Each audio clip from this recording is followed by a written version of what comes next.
No one talk about. Right. Oh.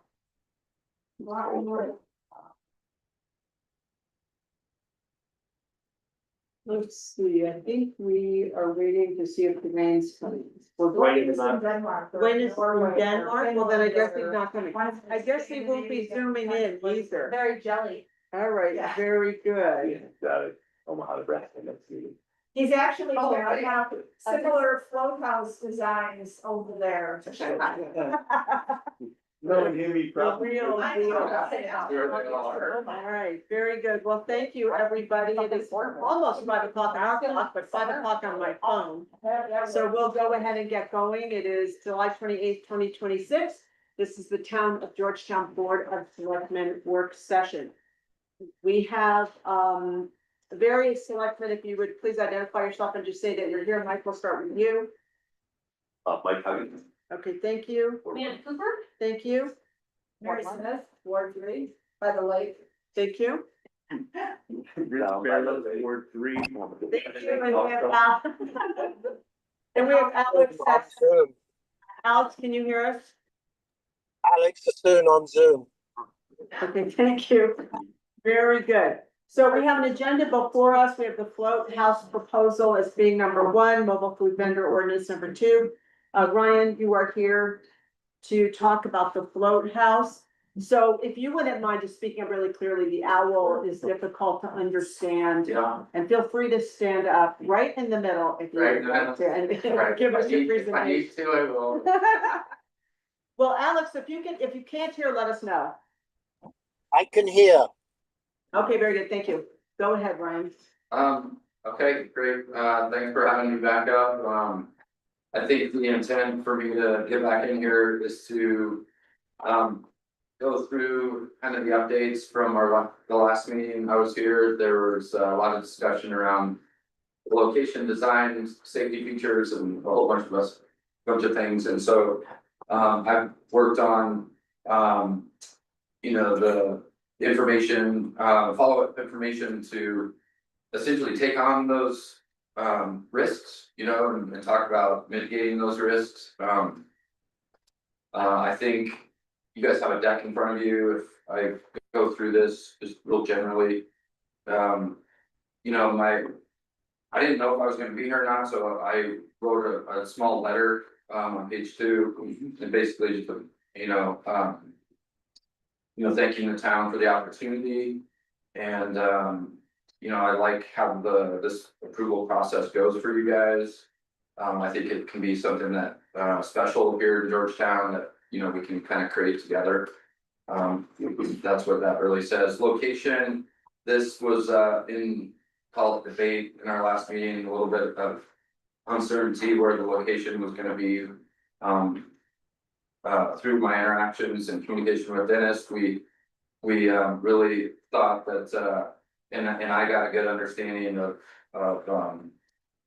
both sites. And I believe that the best location is gonna be by the bathroom and the rescue shed on the lakeside.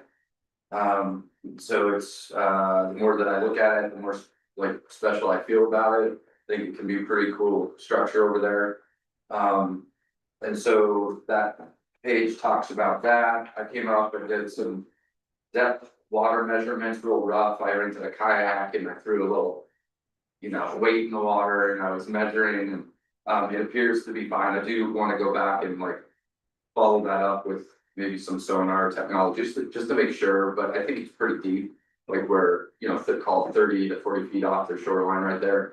So I don't suspect that will be a problem. The next page talks about the mindfulness. There was some discussion around, and concern around these becoming party barges, and that's absolutely not what I'm trying to create. The whole wellness, song culture, mindfulness environment is calm, restorative. It's a culture. I think people can really kind of, get into that. It's, again, scientifically, if you're going through that process of sauna, cold plunge, scientifically within your body, it's very restorative. It's a lot of recovery. It's therapeutic, so absolutely not party garbage. Safety measures, I know this was a big concern, so I've done more research here and. You know, we don't wanna create any hazardous platform out there in the water, and you know, this talks about the railing system that would be around the perimeter of the platform. There's a possibility of like a step down staircase, as noted in the picture, mat systems that would, you know, prevent like, you know, slippery situations. And then just a very aesthetically pleasing, you know, structures out on the lake. The other part that kind of came up was, you know, once the winter hits and the ice freezes or the water freezes, you know, there maybe is a risk. I don't think it's a huge risk of like other objects, and Dennis, I've talked about that. What stood out was the T braces or the car route. Potentially sliding out like into the structures, and that like honestly scared me. You know, I don't want that to happen. But I don't think that it would. I think it's gonna be far enough away, but for that safety, along with the safety of the platforms themselves. The research I've done, you can get kind of these bubbler systems that prevent the ice from freezing. And so it's almost like creating a perimeter of safety around the whole structure where it would still be water. And you know, that again would mitigate any kind of object coming at the structures and taking out anybody or the platform itself. Parking plan, we're currently kind of finalizing this in the concession agreement.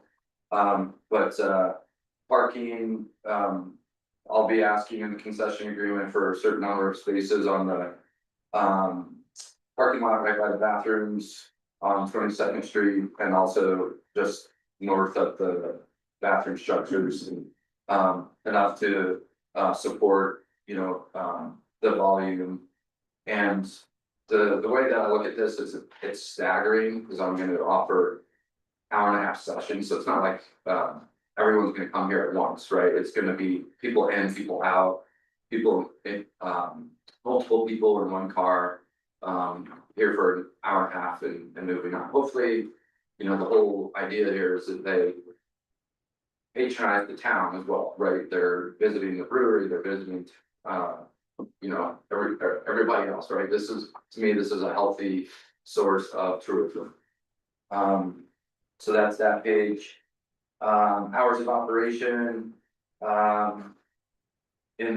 have that in the concession agreement is 5 AM to 9 PM.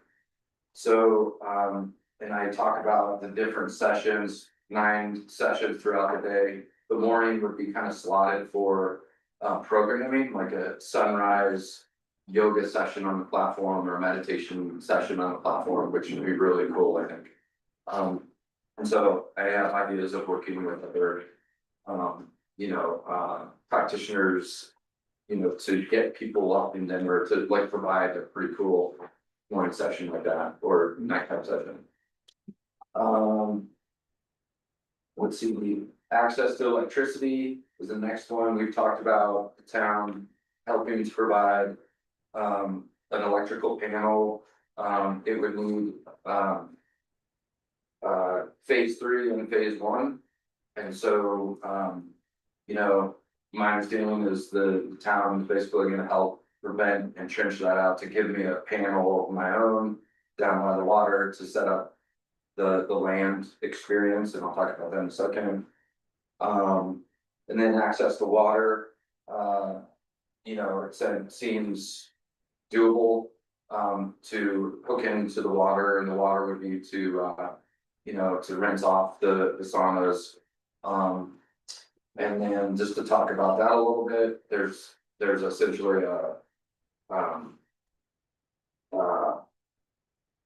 gosh, what we call it, like it's a drain that catches the water, so like that's not gonna drain back into the lake, right? And so the idea would be to collect that water and then pull it out through a pump and dispose of that, so really no environmental risk, you know, with that situation.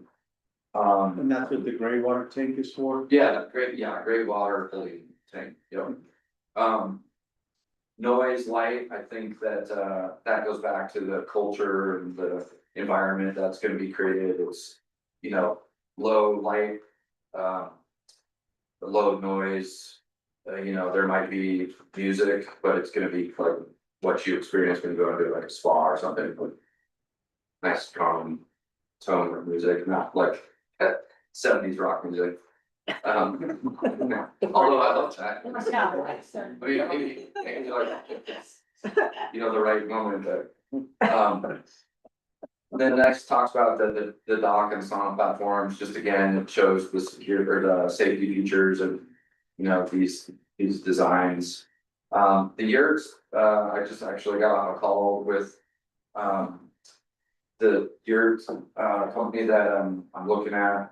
But there would be, the idea would be to have a check-in, slash changing room situation where, it would be on land, it would be tap into the electrical, and it would be heated. In the winter time, and it would be an experience where you're checking in and probably a pretty comfortable, you know, nice, so you're not like freezing and then you're going to a changing station and basically getting into your swimsuit, you're able to go onto the platforms and get into the sauna. So that would be some variety, not sure how that's gonna look yet, but on land and I don't know, we can talk about that if there's questions, but then the final experience through pictures, it kind of shows you where and getting closer to the water, what it might look like. I did some AI renderings. And then just the project delivery process. You know, right now in the concession agreement, the date of execution would be September 1. And then there's a build out phase. So that really kind of that would put me into like September, October, November timeframe to get sort of everything up and built out. Hopefully before the freeze and you know, operating by winter time. And it might be where it could be like just getting one structure in the water before the freeze, and then like once it thaws, like bringing in, you know, the other structure. You know, just kind of scaling it appropriately throughout the starting months. So that's kind of addressed in the concession agreement. So that's kind of all I had. The main point was to address the concerns and discussions that came up in the previous meeting, really around location and security concerns. Any questions? I like the location a lot better. Yeah, And I me too. and I think the view is better there too, and less likely to have, folks that live on the lagoon. Yeah, And then move some of the parking, out of that very, very busy corner also. yeah. Yeah, I think when I visualize it, like out on the water, like these, you know, the platforms kind of sitting out there. I think when you're out there, I can see a very like just amazing experience, you know, for an hour and a half. Yeah. The staff training, are they just gonna be CPR first aid? Yeah, sorry, yeah, that's addressed in there, yeah, so, you know, the cool thing about this operation is, you know, it's pretty low barrier of entry, there's not a lot of overhead, I need that, call it a sauna attendant, checked in person. Cause a lot of the booking is done online through booking system, but you do need someone there watching, you know, attending, you know, getting one group off, the other group on, and yes, that person, you know, CPR and AED. So, and then another concern I guess I didn't talk about was what we talked about before was the platform itself having a lockdown feature. Cause you know, we just don't want people, the risk of someone like falling in and goes under. And so, but in my mind, the cool opportunity is to do some programming on that platform. So, it's almost like a cover feature. So when that's happening, it's covered and locked down. But then when it's open for public, in sauna sessions, you know, it's, you know, there's a ladder of steps sometimes and, secure. Speaking of secure, I guess the other, did you know there's 100-mile-an-hour winds? The Georgetown breeze Yeah. blows through there. Yeah, And sometimes there's gusts that are a little bit over 100. So in your design, especially your design, yeah, those can become parachutes yes, pretty easily. They can. we don't want that. Yeah. I was just talking to the guy about that. Like the wind or the snow load or wind, Mhm. so, yeah, it's gotta be secure. So, yeah, it's being considered. And then Dennis, is this, putting in a panel, is that something that our guys can do, or are gonna have to get Bob Hamilton? Well, so, we have no idea, but Okay. I wanna remind everybody that this is a discussion. And the difference between these discussions is what feasibly what we can do, which is what we're talking about now. Is this possible?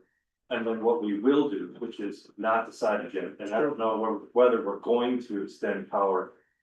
But we are currently talking about that, and the concession agreement will spell out who's paying for what. So just because this is a public-private partnership, that doesn't mean the public pays for everything. It means that there is some public benefit to be derived from use of the public property. And usually the private entity pays for everything, and the public entity just says, okay, here, you can use our property, which is owned by the community as a whole. So we do know feasibly we can get power from the warming hut to the location. We spent a lot of time out there visualizing where this is gonna happen. My vision is that there's an entry hut on the shoreline that is a secure door, and you go in and you register, and then you go out the next door onto the deck. So there's no way that you can get out there without walking on the ice around or swimming to this location. And that's our gate there, and the private entity should pay for that. And if we run power, we will do it for them. We have the contractors that we utilize on a regular basis, and then they will get a bill from us and pay that back. So right now, everything that Ryan is telling you this evening has been vetted. We can do it. But who's paying for it has not been decided. Sure. I have a couple of questions. So, and thank you, I mean, I think that. I like this from the beginning, I think that I'm actually probably the one who, I like the old location better, but I'm not gonna like go lay on the hill over that one.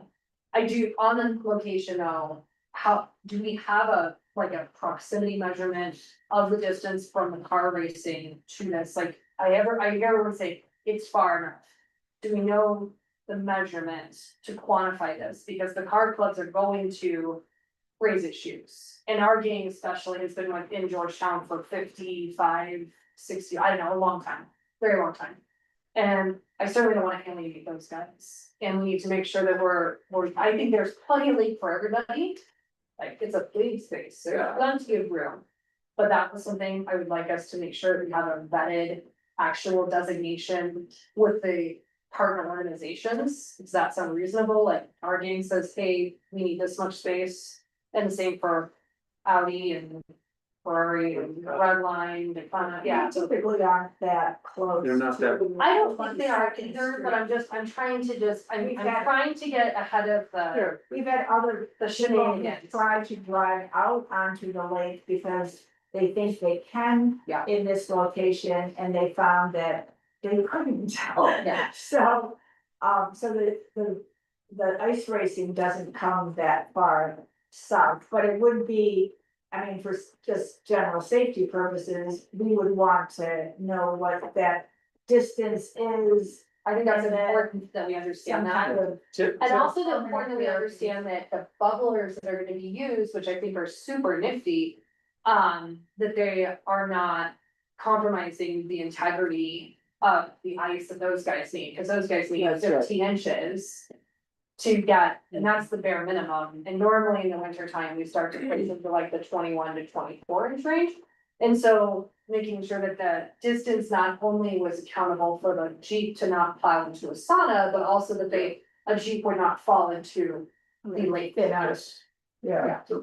That, so those are, From their outside boundaries where they usually set up their cones, what I'm envisioning is it's like probably 200-300 yards. I totally get it, I'm just saying, I think from a But it's good logistical to- standpoint, we have to have a. It should be mapped out, I defined think is what you're order saying. of measurement, so Right. that everybody who's in this space feels comfortable that their organization isn't exposed to liabilities, we're not exposed to liability, Ryan's not exposed to liability, and so that's just an observation Do that. they come in, onto the lake more north? Right, By the other By the structure? viewing right next to the station, by other the structure. sheep viewing station. Yeah. That's where they are, that's more of their. I don't disagree that there's enough distance, I just want it out there, but. No, I think that's a good idea. And then the other thing is, Before you leave that, oh, sorry, so we do have that already addressed a little bit in the concession, the Yeah. draft Oh, okay, agreement, cool. so we'll make sure that the words are catered towards exactly what you're saying. Right. But also, to go a step further, we will also, I'll ask Bridget to include that as part of the other side of the coin. So the ice driving clubs know that they have a part, that they have to be cognizant of as well, it's not just Ryan or whoever else. yeah, those guys have been, thank you, and I appreciate you noticing that. Your water usage, I know you talk about the fact it uses this lowly, am I saying it right? Yeah. Lowly, Yes, what, do you have like a daily usage estimate? no, Okay, I can get that. that would be really important to me in the current situation that we're in especially. And I would just like to run that through daily coverage and make sure that everyone's focused on it. Well, we would be charging. Yeah, that would. You're gonna be paying, like, Some. can our water load, can we have? Right. It's the drawdown, I think you're talking about. I think Brian's talking about like a sink. But for That's the one. heating purposes on a Yeah. daily Oh, yeah, no, basis. I just made it clear, it's not pulling water out of the lake. I didn't know if you were thinking. No, I'm thinking, obviously you have to pull water from somewhere, so it's gonna be city water. City water. And we already are in the middle of trying to get, we have a big water project. That's how I'm You're the capacity side. of it. I exactly, understand. that's what I'm talking about. And all I'm saying is that the amount of water that Ryan's anticipating, and he can confirm all of this when he leaves the meeting, so, is not that much. Okay, Yeah. And it's gonna be an extension from the water hut, the water warming hut restroom area with a meter on it, so that he's paying the bill on a monthly basis, just like any other user. This is the total gas, but like Home Depot bucket, maybe 1 to 2 of those per day. that heats a whole sauna per day? Well, these, You you put only the- do this every so often. You put It's the an water on the electrical- hot stones. No, I can, yeah, It's yeah, it's an electrical heating system, okay, and then that's just an added flare, and you're not doing that. okay, So you're doing it semi-frequent, got it, okay, and it's just a little core. okay. But Ryan, can you? add Yeah, that to I'll us? definitely, cause, yeah, it's good to know. My last question was, are you needing to license through CDPHE as well as like? Or what is your overall licensing situation look like? Cause I would imagine that there's licensing that's larger than just us saying, high five, go have fun. Yeah.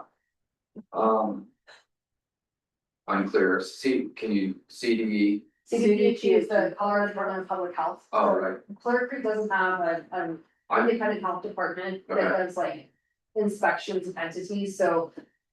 There was a recent incident in another part of the county that had nothing to do with us, it was a hot springs operation, it's program cease and desist. And Okay. and they were shut down over some licensing stuff, so I would just encourage you to look into that. yeah, no, I will, Um, to this point, it's bad, yeah. Yeah, something like that. Yeah, so, yeah, we can talk later, but I would just, if you wanna put that on your radar, cause I would imagine for an entity like there's some entity that that oversees the vibes. It's never just that easy. We don't, It's like the hot springs in Idaho Springs or anywhere else, though. I mean, it's a public, it's open or accessible to the public, and there's gotta be some public safety, Yeah, public health. And I don't wanna, Safety. I'm not gonna take up time, but if we want to get into a really interesting work session, there's a meeting that I can look at like too. so this is Georgetown owned water in the lake? Georgetown. Owned water in the No. lake? Okay, right, I can so bet on that. would That's all I there have. be Thank any you very other, much. Yeah, okay, thank you. you have to get from whoever owns the water? in the lake? No, that's really. Okay. Because it's not.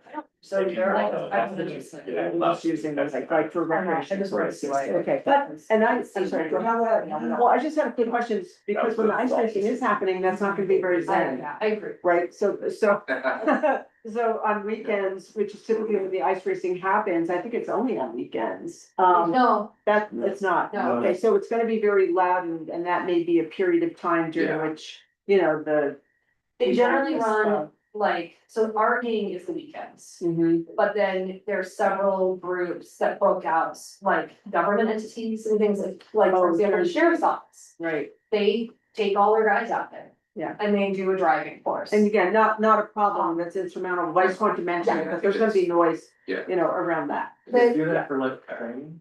Yeah. So because they have to Ice track. drive at excessive speeds. No, and state, spin around. the state patrol brings their guys. You've never been down there and watched them? I think he missed it Good fun. last year. and he Oh, was that's gone. No, I know what Yeah, it is. yeah, I'm talking about the that's sheriff's right. office. No, cause he didn't get to see it last year, Well, he was we didn't have hiring ice. earlier by so yeah, we didn't have ice. That's yeah. right. But there's groups that will come in, like the state patrol, the sheriff's office, there's. Porsche, Audi. Porsche, I get all those guys, Yeah, yeah, the, Rocky Mountain Red Line, there's a lot. And then some of them are That's really safety fun. organizations too, like, Master Drive has a class, so Right. it's just like, if you have a kid who's about to drive, which is me. And so you can put them in the nice driving class on the lake and stuff. Good idea. Oh, yeah. but, okay, Mary, you had a question? Someone else's car. Probably not. So I'm concerned about the water impact. And just take these as questions. I'm very supportive of your concept. Okay. However, and I brought this up when you first came, a couple weeks, months, whatever it was, ago. We don't encourage swimming in the lake. Yeah, I realize this is a very small pocket of it. But we're going to have more people in the lake and there's going to be some impact. Whether it's on water quality, whether it's on fish and wildlife. From where you measured. Or where, you know, you're looking at this site. I don't know what, and this could be just an issue that you may end up dealing with, not so much. An environmental issue, but I know there's a lot of growth, vegetative growth in the lagoon side. You know, even when the water's murky, you can see it. When I'm out there, I can see it. So have we? What information are we getting back from our water department or Haley Aldrich? Or our water attorneys? Because even though you aren't taking the water, and I appreciate where you were going with this. It's still an impact on others who have water rights in Very that valid. water To the water. supply, and so Very I bad. think this can get a little bit. I'll use a professional word here, icky. When it comes to some of these, you know, when it comes down to some of these contracts, I mean, Georgetown may be saying, hey, come. And, you know, kind of thing, but there's a lot of other people who have rights there, you know, and so I don't know. It's not like you're gonna slather up with sun lotion and right. jump into the lake for your cold plunge, I totally understand that. But in the same stance, you know, we're trying to protect in other areas of the country, you know, coral reefs because of, so things like that. I'm wondering, and I don't have the answer for who we would get that information from, but I would want to know from Georgetown, from the town's sake, that we've checked off all those boxes, that, and I don't know where we would come up with a water impact information on something like this. I would assume that if two are like jam-packed and you're seeing this great opportunity, you know, you're also probably gonna want to expand down in the future. I don't know. And so are we just, is that in the back of our mind as far as that goes? So, It's not in the back of our mind, it's in the front of our mind. Okay. We've already reviewed this too with our water attorney. And they. no, I'm saying for growth purposes, just for expansion too, though, not just the water part. The water quality I was addressing first, Okay. and the water quality thing was addressed with Andrea at the law firm that manages all of our water rights concerns and issues. And there was nothing that was a concern as long as we weren't removing water, which would affect our downstream partners in Black Hawk, Bolden, and Central City. Okay. But from an environmental standpoint, there are concerns, and that's why we have rules and regulations. You can't have a motorized vehicle because of the gas and the fuels that might leach into the water. And as long as we are abiding by those rules and restrictions, then Ryan's fine. The concern about the water becoming polluted is much more of a concern when it comes to the stormwater runoff that's dumped in the lagoon, for example. On your side of the lagoon, there are a lot of storm basins that catch the water from muscovite and those things. And then they take that water and they dump it into the lagoon. That is a problem. From a perspective of the Georgetown utility, they have nothing to do with this at all. They only monitor the temperature of the water where they are having affluent that goes into the creek from their treatment facility down there on the other side of the bridge. They measure the temperature so that they understand how their effluent might impact wildlife like the trout, so yeah, downstream. And so they're required to collect that temperature data and submit it to the state of Colorado so that they can monitor that and keep an eye on that. We've also just started monitoring the water levels in both the lake and the lagoon so that we can keep track of what this potential drought is going to do to us. I don't think that the impacts of that are going to be seen or even relevant to what we're doing until much later in the summer, when all of this rain and water that we're now experiencing and possibly experiencing in August, we will know from the state of Colorado how that is potentially impacting, because we have no snowpack now. We're counting on the snowpack to take us through till the next winter. So those are many of the issues that we've already been looking at in terms of how this could be impacted by Ryan's operation, and the water attorneys cleared us, and we are very cognizant of what's going on and making sure that he abides by the rules and the regulations of the Georgetown Lake. Well, and it's a concern, not that you need to address this for your particular project, but it's a concern that we're going to have to address as to why people are allowed, permitted in the lake at that particular section, and why we have no swimming in other portions. Well, and I know we don't enforce that, but there's a reason that aside from the cold temperatures where you'd be like, why are you swimming in this freezing cold lake type situation, it is a water supply. And so there's, you know, the concerns are going to become more apparent as this goes on. Something that, I mean, these pictures, it's a very beautiful looking experience. Super cool.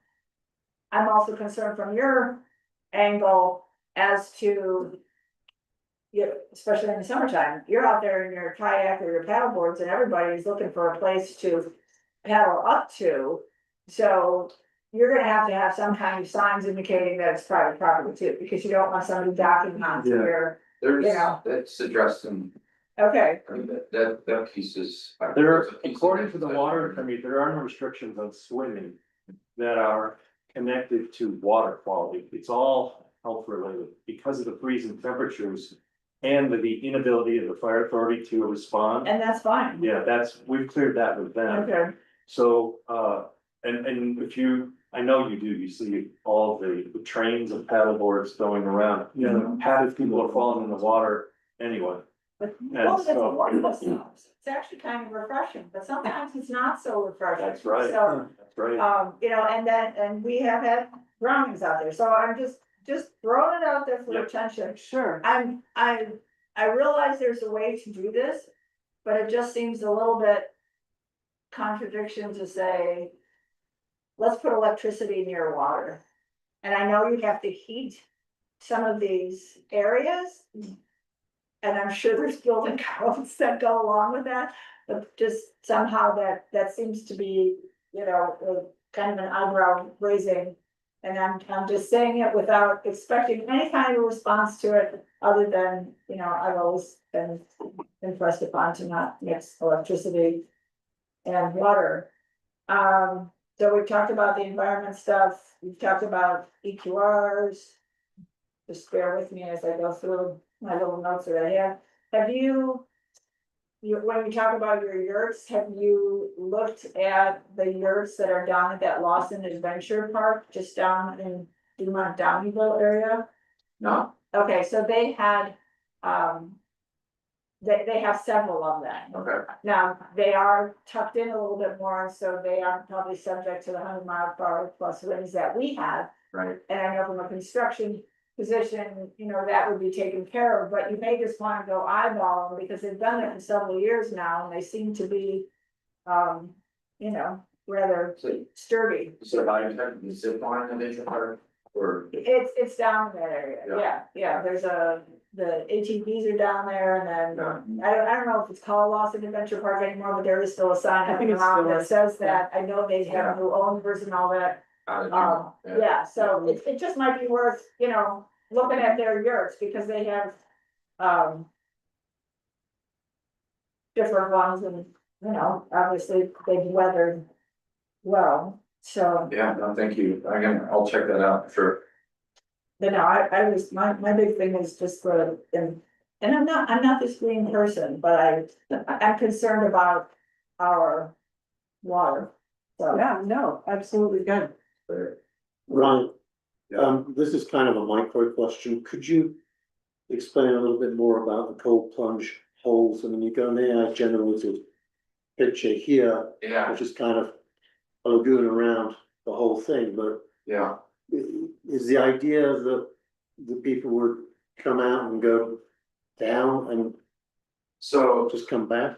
I mean, yeah, yeah, right, so, imagine the platform in the middle. And if that's a carve out feature, let's say, that's secured and has a, you know, a cover of some sort. It's a ladder, it'd be like a step down ladder, so really, you're not spending much time in the water. well, you're unlikely to want to spend too much time in the water, but you know. You're not swimming around in the water. No. No. So is it enclosed in some sort of kind of like a shark cage type thing, or it's open? Yeah, no, it's a carve out, so it would be a ladder into like open water. But there's not like a Shark Tank feature around that hole, no. Is it netted so they can't go under? There is a net, yeah, there is a net feature, So yeah, there, it is in a contained area, Yeah. even though it doesn't really appear to be. right. And then there's an idea of like off the edge, right? So there's a carve out and then there's a platform off the edge, and that would be like around the perimeter of what we see there. Like off the edge, it'd be a ladder into that space and, you know, back up. That answering your question? Yes. Okay. Dennis, isn't there a section of that area on this northeast corner of 22nd and Argentine that isn't ours? Like, when we started to look at Bighorn years ago, there was a small parcel of land there that I thought was up for sale. I know that there is a portion of the trail right up next to the bridge that is the county. Still, and then when you get across the bridge, the town owns a portion of the lake, and then the county owns the other portion of the lake. But the county recently has indicated that they don't want it anymore, they wanna give it to the town. Dennis, would the town be okay with that? And I said, sure, let's see how it works out. We're maintaining that whole lake and that whole lagoon anyway, so why would we not own the whole thing? No, and that's fine, I just recall, and I didn't jump on and try to look at any old maps, but when all of those parcels were available for sale, that there was an opportunity for something to be built basically across the street from Cabin Creek. Yeah, I'm not familiar with anything that's not owned by the town across the street, but But I would just like us we can do to a double check check, on that, absolutely. so that not We're actually planning. planning something great here and, you know, Yeah, we're already planning some parking improvements right there across the street. In partnership with Cabin Creek, and we're working on those plans right now, and so I'll look and check again, see about that. Great, well, thank you very much. Yeah, thank you Right, guys. it's a great idea. We're very excited about it. There's a lot of really good things that have come to your attention tonight, Yeah, which I'm sure will be addressed. Any other comments or closing questions? All so right, is the schedule for Thank you. DRC yet? Yeah. I'm sorry? ERC. The schedule for DRC planning, is this, I mean, this is not our rubber stamp, I know we're the. I will also tell you, ultimate, but this goes to I don't think so. The DRC, DRC it hasn't definitely has approved to the be licensed to see. paddle boat company's trailer, that's. and so I don't anticipate this will go before the DRC. These are structured. But they're removing it, they're not throwing that stuff. Yeah, that makes sense. I'll check that for you, but I don't think they're in. Because Yes, but I like it to be. Just like they're not required to review the gazebo. Yeah. That's one. Yeah. So tonight we were hoping, Ryan and I have been talking about what's the action item for tonight. We don't want to waste a whole bunch of time on negotiating the possession agreement if there's something that's still a sticking point here. So if the group is still nodding this way instead of this way, then we're gonna keep going on the concession. Yes? Okay. Yeah, I Mhm. think so. Okay, thank you. All right, Thanks. thank you. Awesome. Thank you, Ryan. Yeah, thank you. Appreciate it. Well, Thank you, Ryan. see you next time. All right. We'll be here, See you. Thanks. same time, same station. All right, bye-bye. All right, second item is our mobile food vendor ordinance. There's an attachment or a handout by your seat about this ordinance. Dennis, did you just want to give a brief summary here? Yeah, just a little bit. I brought this to the board back in May. The memo still dated May 1st. And the board was interested in seeing what the BPC was going to recommend. The BPC meeting after the board made that request did not have a quorum. They could not talk about this, so it rolled to the next meeting, and at that next meeting, the consensus of the BPC was to hold a public forum and to talk a little bit about this at the BPC. Then they had a hearing, basically. It wasn't an official hearing, but they invited people in to talk about this. And the pews were filled for that BPC meeting. And the BPC voted not to change anything, so they're recommending to the board not to do any changes. I did mention in my emails to you about this issue that Angela Messing, who owns Nigel and Anderson, she did make a suggestion to the board, after they had voted not to do anything, that the, Board of Selectmen at least consider modifying food truck scheduling for the slow months of January, March, February, and April. And that's where we stand, so I'm bringing it back to you to see, is there more follow-up that you would like from staff? Is there something you want to say to Jerry to draft up an amendment to the ordinance on mobile vendors? Or do we just want to say, we're done with this for a while and we'll see how the next year plays out? Comments? How many complaints do we actually, well, complaints may not be the right question, comments did we actually get with people saying that food truck here was affecting their business? Sure, well, we all know there's two different kinds of complaints. There's the complaint that actually goes to Dennis. Then there's the complaint that kind of circles around Sixth Street that never gets to town hall. Right. And so my understanding is that there were a whole bunch of complaints going around and around in Sixth Street about how it's affecting businesses. And it was more of just an anecdotal kind of thing, right? There's no proof, there's no substance that they can offer. And then I did receive one formal complaint from 511 Rose, just indicating that it impacted their business. Well, there was a timing issue too, I think, like Angela pointed out, of the time of year. It was April, coming off of a hard, terrible winter. But I have a couple of thoughts. So I think a food truck is fine. I don't think anybody wants to change the food truck and not have a food truck. My couple of thoughts have always been around the length of time, and Dennis and I have had this conversation. You know, the ordinance says 10 days or 2 weekends, and then the food truck's been here for 9 months or a year. And so one of the things that Dennis had put in his memo was seasonal limitations. If it goes beyond what's in there, let's charge more money. I think those are fair considerations, given the fact that the guy is now set up down there with tables and chairs, et cetera. The only other concern I had was just the look of it. And I know that's not critical in terms of code, but it would just be nice if it looked better. And those were my two concerns. Length of time and how we charge for that. And then, do we have any requirements about what it looks like? I agree with those points. We have.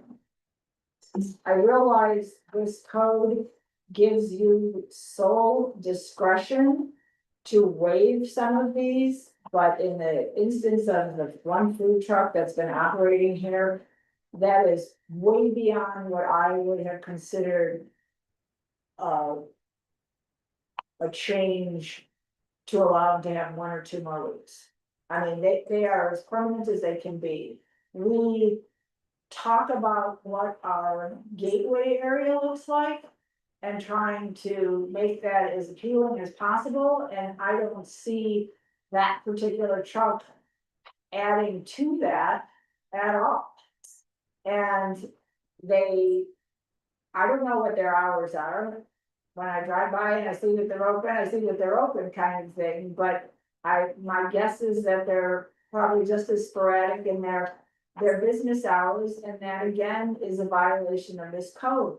If we want to change it and give that opportunity to them and anyone else, then let's open up the door to that, rather than, they come in and they chat with you and all of a sudden you waive it, and who knows that? Who knows that? Can we go on our website and say, this is the operating hours of that particular, food truck that has a special permit that kind of like, their tables and chairs are out there.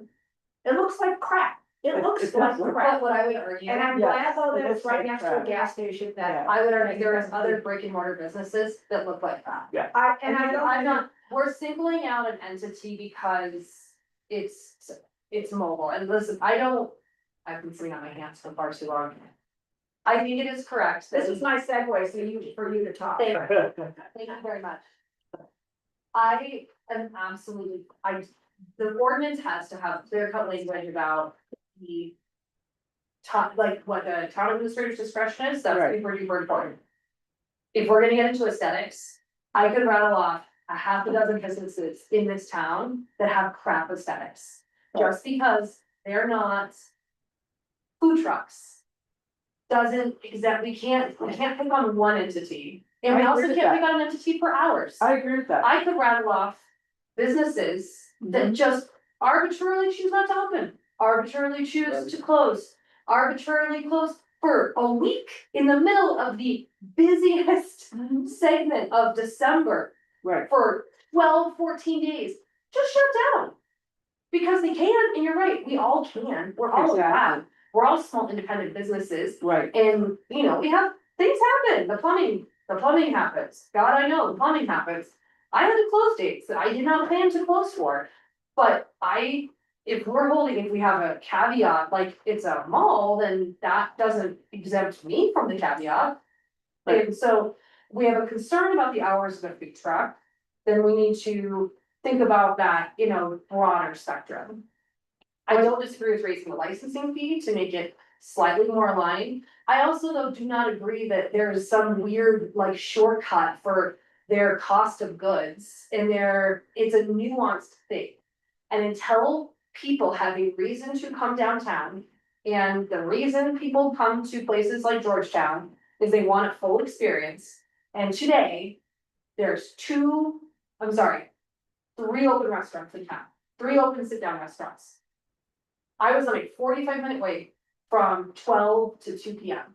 I was turning people away and I was sending them to the food truck because they didn't have time to wait for me. Scooters ran out at 1:45, I think, on Saturday.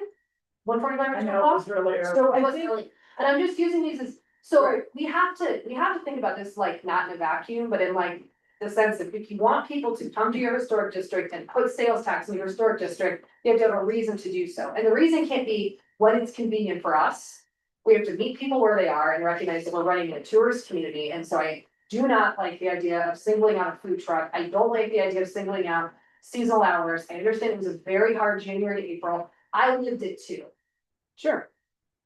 That food truck coming back to my side of town did not change my outcomes in any way, shape or form. Right, My customer is not a food truck customer. that's right.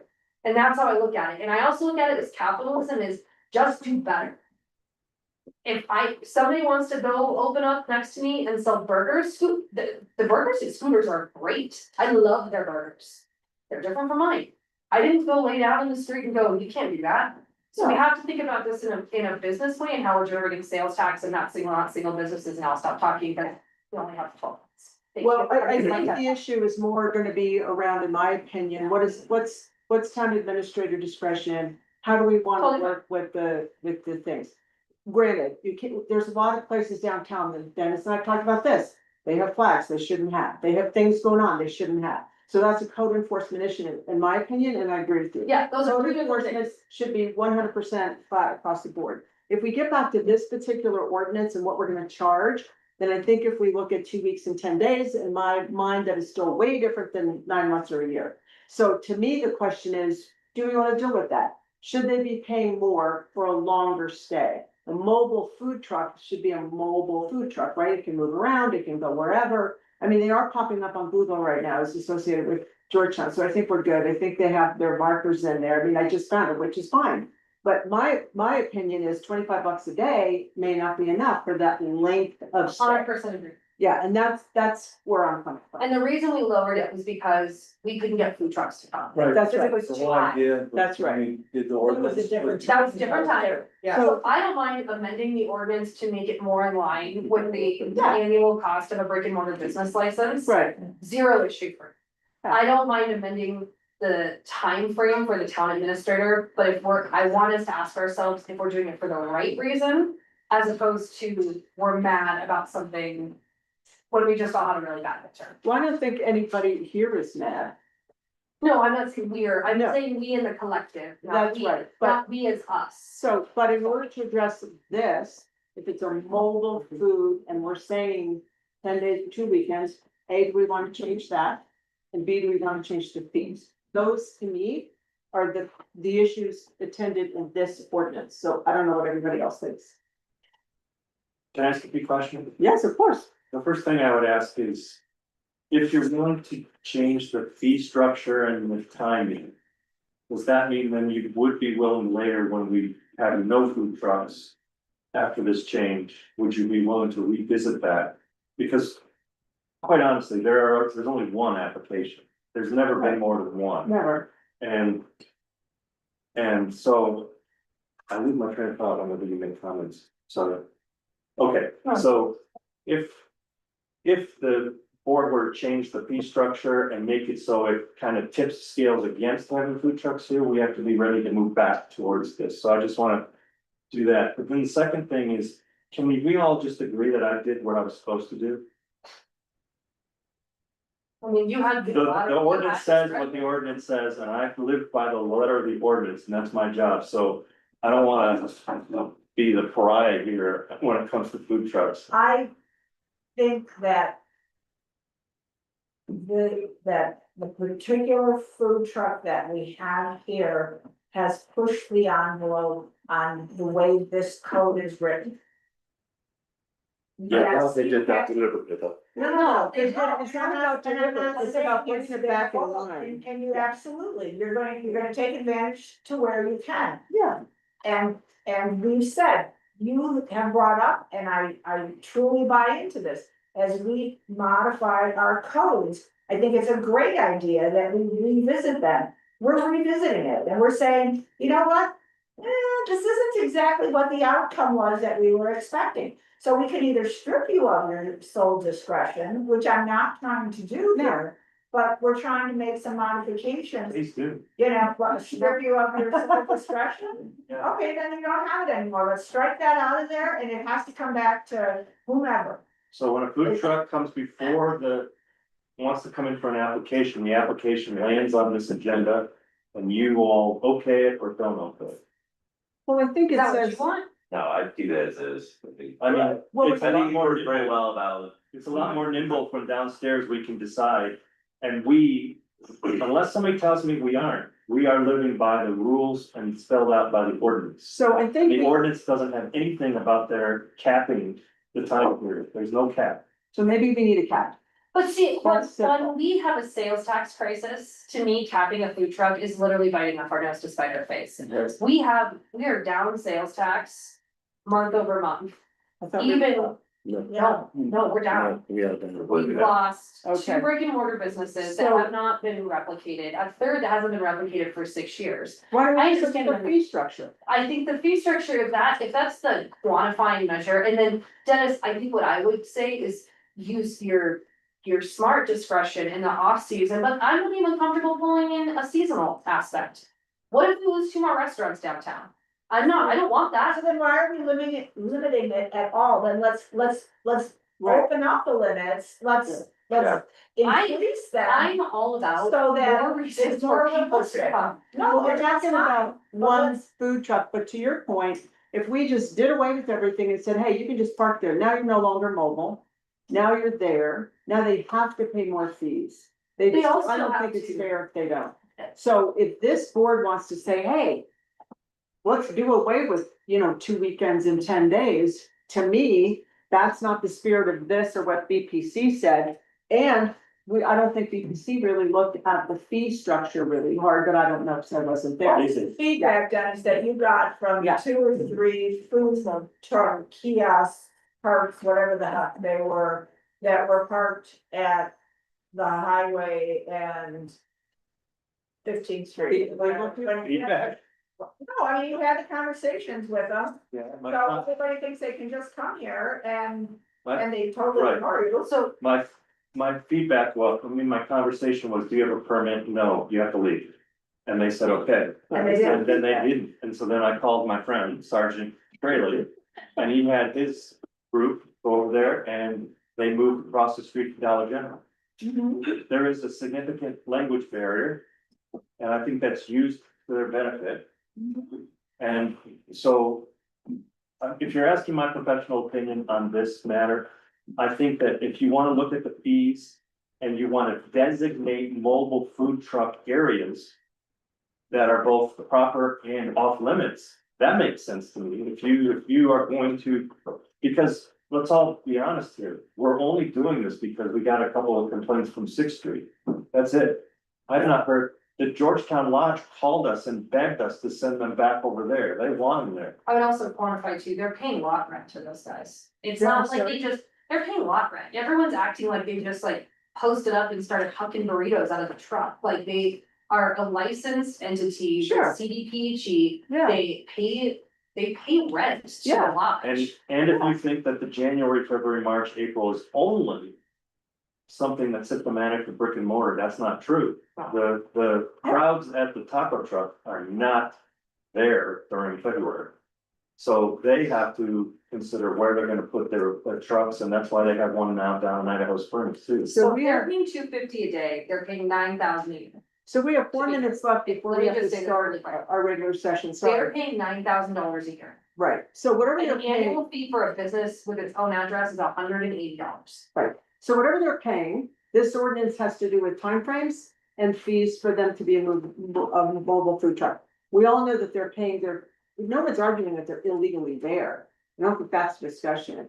So we've got about 3 minutes until we have to start our regular session. Do we want to come back to this? Or what does this board want to do? This is a work session, after all, there's nothing, finite. He said to leave it as it is. And, Okay, Mary? I don't care. Okay, Alex? I think we visit the fee structure. The $25 a day is 9,000 a year. We could perhaps push that up a little bit. Let's look at the Amanda fee I mean, it's structure. impossible to know how I feel at this point, I realize that, everybody. No, but I would be fine with the fee structure, and but I would like to revisit the timeframes. The timeframes are very important to the ordinance and what we're holding our town administrator for. But I would argue that I would like the timeframes loosened, not tightened. Okay, Mike, And I would Yeah. sorry, Mike, I would additionally just add. We don't have sufficient capacity to feed all the visitors coming to this town. We are down we to. don't, that's right. So I'm hearing that I'm being asked to look at changing that, but only to make it easier. Fees and timeframe, that's right. No, easier, like that, taking off at timeframes and making it easier. Broadening the time frame. Broad- Broadening the timeframes, I think. And again, I would caveat, you're paying $9,000 a year, there is not a brick and mortar business in the town of Georgetown that's paying $9,000 a year. Okay, thank you very much. All right, well, thank you. Our work session is adjourned. We've got 2 minutes before we start our regular session. Drinks and food are served. Yay. Sorry, I got fired up. That was fine, I just took the one out of there. Oh, I think it was zero. That was both. You remember those? Yeah. Well, actually, it is 6 o'clock. Yeah. So, I thought they were let gonna us get get up, really I know, Sorry. pledge allegiance. All right, I pledge allegiance To the flag of the United States of America and to the republic for which it stands, one nation, under God, indivisible, with liberty and justice for all. Thank you very much. Sorry. This is the Town of Georgetown Board of Selectmen regular meeting dated July 28, 2026. It is 6 o'clock. We have, let's see, Anna, would you do the roll call, please? Yes. Thank you. I'm there. Georgia, Here? Mary Smith, Here. sorry, there we are. Mike Huggins, Here. Andy Cooper, Here. Alex Sassoon, Yeah. Wayne is absent. Mary Van, and Rich, Thank Here. you. and Jerry. And Jerry's online. Very good. Hi. I'm All here. right, thank you. We have a quorum, so we're good to go. You have an agenda in front of you. We're gonna make a couple of changes to this agenda just because, Jerry Dahl, who's our, attorney, has some time constraints. So what we are gonna do is move our action item number 6, which is the special event with the permit discussion, to action item number 1. Can we move it to 2? I'm sorry, cause the number 1 will be really fast. Sure. Do we need to do Morgan first? Yeah. Okay, and Is then that we'll okay? do Jerry. Jerry, then we're fine. And then we'll do Jerry, and then just go on down the list. So those will be the order of the meetings, okay? So, do I have a motion to approve the agenda as amended? So moved. Thank you, Amanda, Second. second. Alex, all those in favor? Aye. Any opposed? Thank you, okay, the agenda is approved. We have a public comment period, are there people here for public comment? Jake, or, Maybe just check. I'm sorry, I don't know your name. There we go. Hi, Erica. How are you? Are you here for public comment? No. Okay, very good.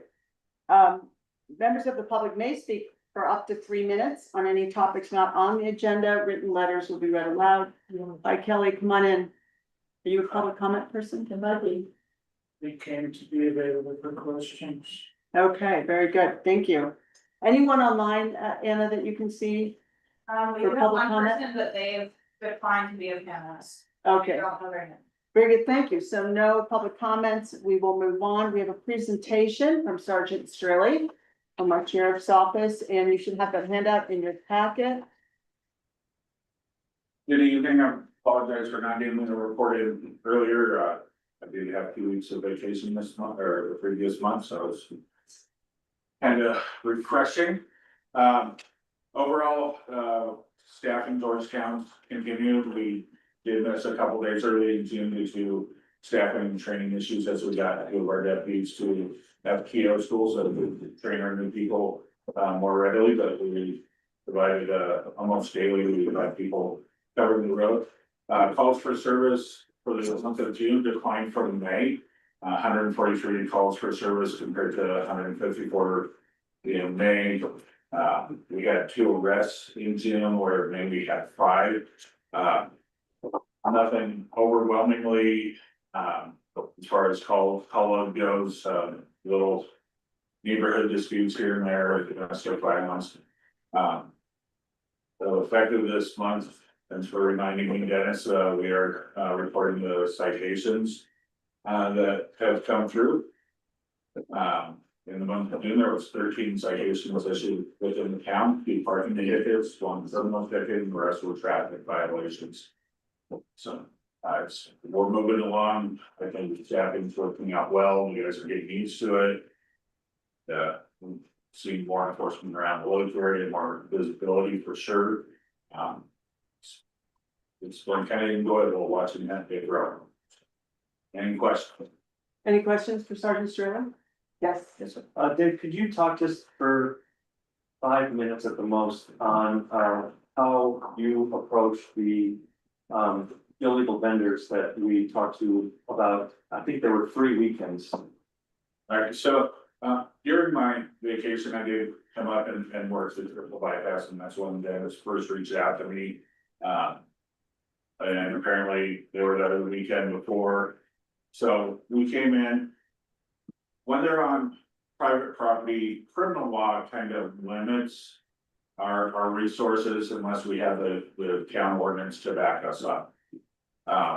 We started with them being on the CDOT property and the grass area between the on-ramp and Circle K, that gave us some flexibility. There are some state statutes that allow us to say you're not permitted, you're not following the town ordinance. Therefore, you're being unlawful on public property. That gave us a leeway. We've been working with the city attorney to make sure we have all the correct ordinances correctly stated, so we could move it into our digital citation platform, which melds really well with our reporting and record keeping and all that. So once we get everything finalized, all the city ordinances will be easy for us to enforce. Without having that platform up and running, it slowed us down. So we came in looking at, do we have a trespass issue? Do we have a state violation where I'd love to charge the town ordinance without that platform in hand? It slowed us down. We found some legal work around it. We did get to a point where the 4th time the vendor was contacted, they did get a ticket, and to my knowledge, we haven't seen them back.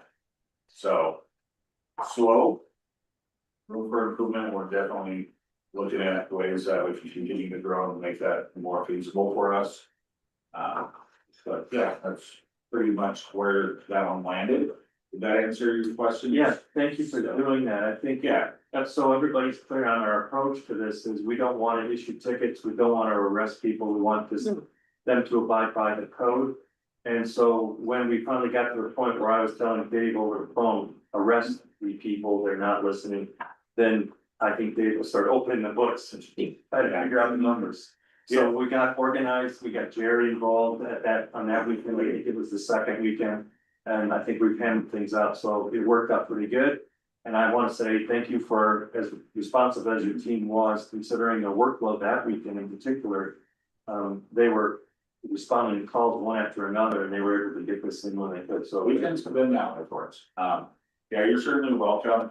And when I did make contact with the vendor, it's like, here's what the violation, here's a solution. Visit town hall during business hours. Get ahead of it. Give me a reason not to time. So, language barrier, we do have, and every one of my deputies carries a phone that has an interpreter service that we pay for. So we were able to communicate. Is it as effective as I'm comfortable with? Not always, but they're very good capability. The interpreter service has 32 languages and including American Sign Language, so. Oh, great. Oh, that's amazing. That's kind of neat to know. Yeah. So, we're moving along. Any other questions I can answer? Any other Maybe questions? not you, but one of the two of you, Dennis or Sergeant Straley, when do we anticipate that platform to be complete so that we can work more efficiently for the town of Georgetown? And you don't have to answer that if you can answer that, or can Jerry? I don't know, the platform is the sheriff's office. But obviously we're coordinating efforts with Jerry to be able to provide the information that they need. So what's our So timeline? you'll remember when we first did this, Jerry worked very diligently in his office, was putting together all of these new codes for their input into their platform. And so that was all submitted and we thought they were all ready to go and everything was done. And so now they are having hiccups with their system that they're trying to rectify. That's completely within their technology realm. That's on your, yeah, so I not will, yours personally, but that's. thank you. Knock on the wall. Our records manager is on vacation, until the third. She oversees that process. I will connect with her and I will definitely have an answer the next time we, Okay. give you a time frame. How about marking on the squads? We have an pretty magnets ready to roll. I should have brought one with me, but, I will bring, one of those and, we can get a sample and I will bring that to, Or maybe we could see it on the squads as they're actually. Yep. Driving around. We would rather have, we meaning me, would rather have you look at it Self-discretion? before it happens. so, Yeah. I will, Remember the first go around? Okay. Yeah, so, and that was months ago, so. We were poised to hire a consultant to do that graphic work for us, but then they said that they were gonna give it another shot, so we're waiting. we do have, I did see a sample in the captain's office and I will bring that in. It's not overwhelming, but it does say so in Georgetown. It does have some of the colors that matches the town scheme. I don't know if anything will be perfect or if it will please everybody, but our goal is to make it definitely workable and noticeable. No, we want it identifiable, that's, Yes. you know, the goal, ultimate goal, so. And we want it perfect. And what? And And gorgeous. perfect. And Well, gorgeous. we don't want, if it's magnetic, we don't want it falling off the car. Yeah, Oh, yeah. we have seen that happen before. Don't drive up my street. The newer magnets have been very sturdy, so I've been pretty pleased with them, or a lot of our unmarks. When we're doing special events, they'll see on, they're pretty large and they've rolled pretty well. So if it is better, I'll definitely bring the sample, we get the pictures out to the team so we can see what we do. Great, thank you. Please stay. Thank you, sir. Thank you very much. Thank you for your time as Have a always. good day, You're sir. welcome. Yeah. All right, next up are payables. We have two reports, July 1st to the 16th. Any questions or comments, for who is here? What is a $3,458.42 tire changing machine at? Under sewer fund? That's water, sewer, and, well. That's so any of our utility personnel who have a tire or gone from lunch tires to some tires, get a flat, or leak. We can change it in-house versus taking it Or to a shop. is the sewer fund, I mean, is that something that can be accessed by all departments or? It's Yes. Okay. All for our. It kind of, where it's placed when I was like, Yeah. and I'm also really impressed you can order that on Amazon, but, you know. Go Jeff Bezos, anyway. That's all I have. All right, any other questions? Yes, I do. Yes. This, under general supplies, what page is it? Page 2, right at the top, toner. Is that not supplied under our, agreement with, I think it's Axiom, isn't it, who gives us support for all our IT? No, Axiom does our IT, but our toner contract is with the company that provides the printers. The large printers. We also have a couple of individual little HPs that we have to buy the cartridges for. Separately. Yes. Okay. And then, within our lease agreements on vehicles, I see that we have various expenditures for Jiffy Lube and so on. Are these for the vehicles which are not leased? Do you know what vehicles those were? I mean, for example, on page 2, under 1065,436 maintenance vehicles, item 7413 Jiffy Lube oil change, $147. If you're asking our oil changes included in our lease payment? It's not. We don't have a maintenance agreement. Well, we don't have them, No. okay, No. all right. And that is deliberate because we have two people within our road and bridge department that have an extensive background in both diesel In and, essence, yeah. right, And so why would we farm a lot of that out? But there are gonna be instances where timing doesn't allow us to do all of that preventative maintenance, and so it's easier just to ship it out, to Jiffy Lube. All right, any other questions on that? On page 3. Under sales tax fund, the special projects for Cindy Neely. Which project are we talking about? Argentine Street North or the Hydro Tune project? And I asked only so that for tracking purposes. Where's her time being? I don't remember Cindy having any tasks recently regarding the Argentine project. It's mostly been the hydro tune work. So then I would just ask to clarify that. Okay. Payables, Can you note that? thank you. Anything else? Not on that one. All right, very good. Next one is July 17th to the 23rd. Yeah, the 23rd. It says the 22nd in our packet, so that would be the 23rd. Any questions on this one?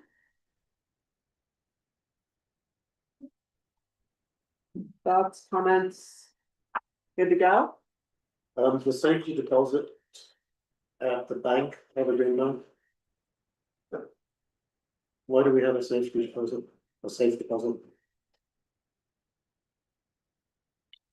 The answer for that is we do not have any fire prevention storage for any of our records, and so those time sensitive records that we have to keep forever are kept in that safety deposit box. Right. And what is the lease payment to the bank? Under debt service? On page 2. If it's for Evergreen, then without looking at that number, is it the property lease for the Argentine property that we own? Okay. So the town purchased that from Evergreen 2 years ago, and we make regular payments on that debt. So it's that parcel that goes from the Georgetown Lodge up until, I think it includes the helipad. Yeah. This is the parcel of property that during the budget discussion, we actually discussed about paying that off completely. I think the outstanding balance is around 78,000 or something like that. Right. Yeah. I'd say we probably should get that looked at a little bit. So we get that paid off. Thank you. Any other questions or comments? All right, very good. Thank you. The next item up is minutes approval. You have 2 sets of minutes, one for June 23rd, which is the work session and regular meeting minutes, and then the same thing for July 14th. So starting with June 23rd, and Mary, you were working on those. I was not at that meeting. Any other comments or changes on this one? There were still some changes that needed to be made that were in the last edit, so I would move that they be tabled. Again, to our next meeting for approval, please. Okay, shall we do that for July 14th? I have not read those. Has anybody else read those for? I would also like to Okay. table the July 14th. For Minutes, approval? Do we need a motion to table? Yes. Yeah, so do I have a motion to table the minutes for approval? I'll make that motion. Thank you, Mary, second. I'll second it. Thank you, Rich. All those in favor? Aye. Any opposed? Thank you, that passes, so we will table those minutes for approval. First up is going to be the consideration of the appointment of Morgan Lowry, who is here today. To the planning commission, and there is something in your packet regarding this. So, who would like to talk about this? Is someone, Jake, I see you here from I'm planning. here to represent her as the chair of the planning commission. Very good. Any questions on this? No. All right, you have a motion in your packet. Would someone like to make that motion? I'm going to appoint Morgan Lori as a full member of the planning commission. Thank you. Second, Mike, all those in favor? Aye. Any opposed? Very good, welcome. Thank you so much. Thank you so much. Thank you. Thank you for participating. Jake, thank you for showing up. Appreciate the support from planning. Thank you. That's exciting to have you. Thank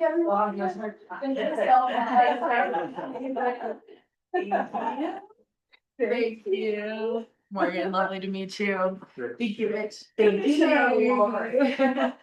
Thank you, I never know the word. Well, but all thank right, you. bye, thank you for waiting, thanks for your I'm patience. excited. Thank you, everybody. I'll move to 6 now.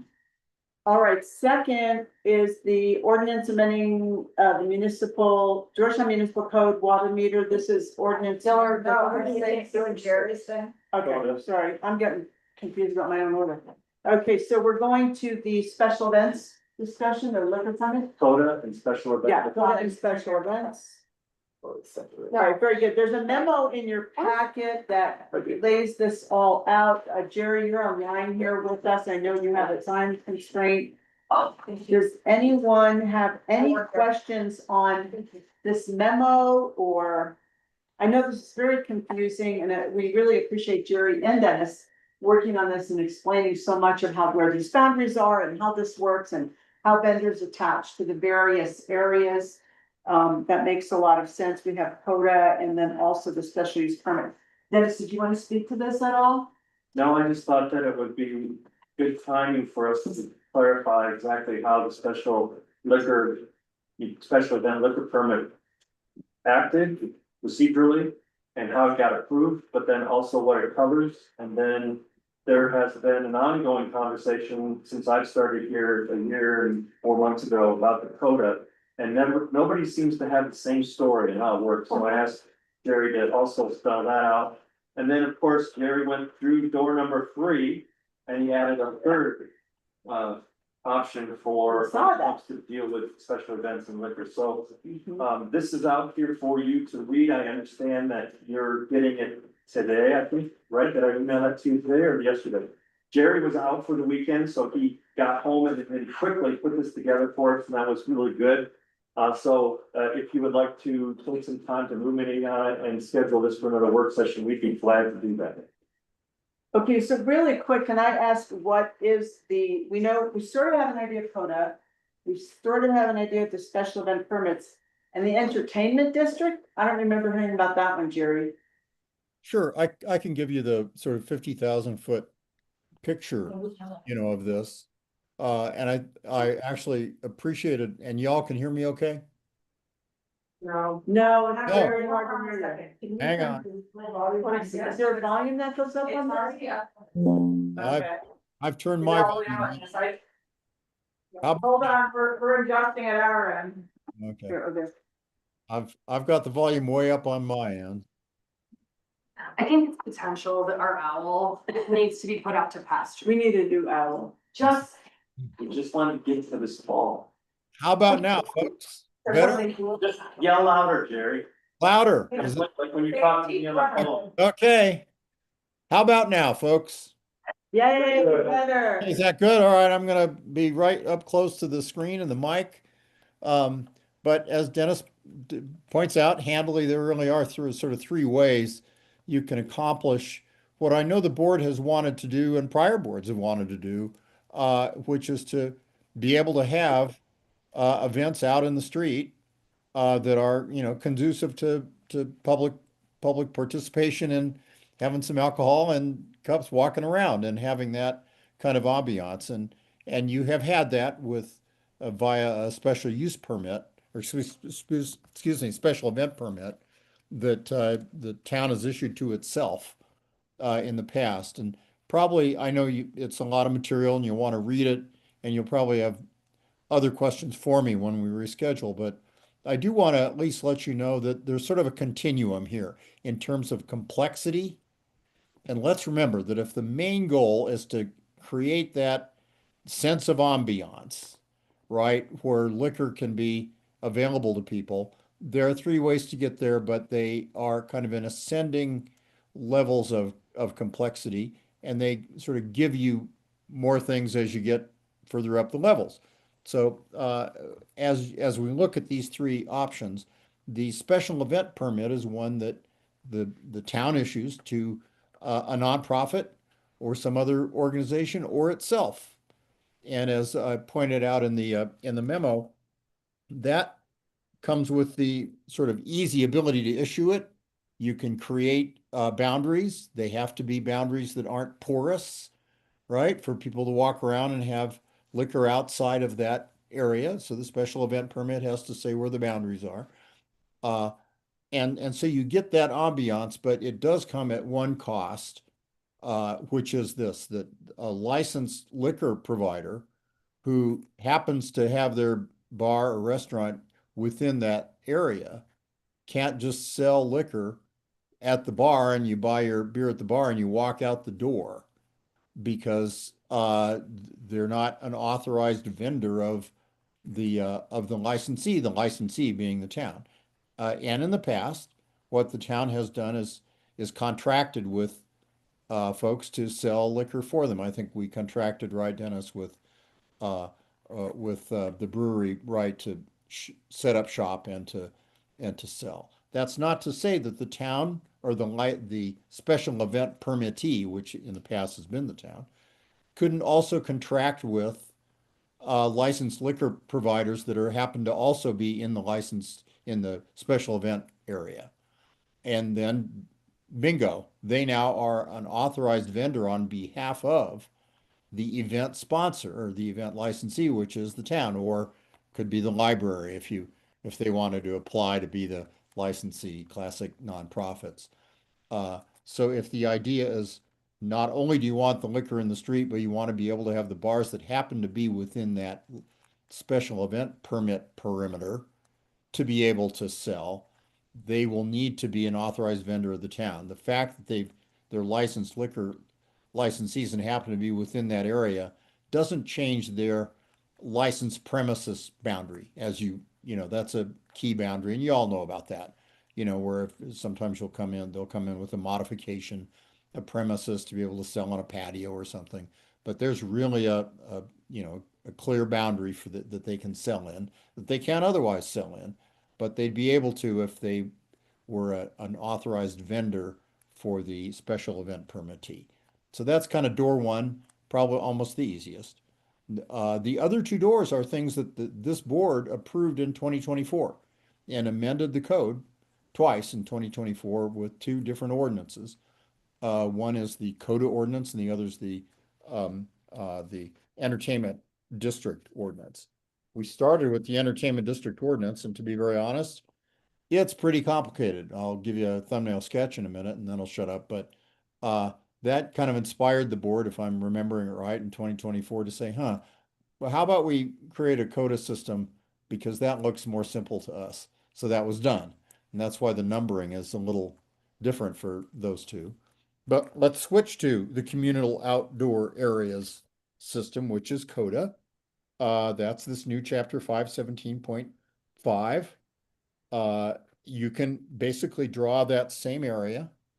The Board of Selectmen is the authority that approves a CODA, but who holds the permit is not the town and is not a nonprofit. It's going to be at least two liquor licensees that have liquor licenses that apply to create that CODA and are within the CODA. So the same two bars, for example, that allowed to be your vendors in a town approved special event permit could become the CODA applicants.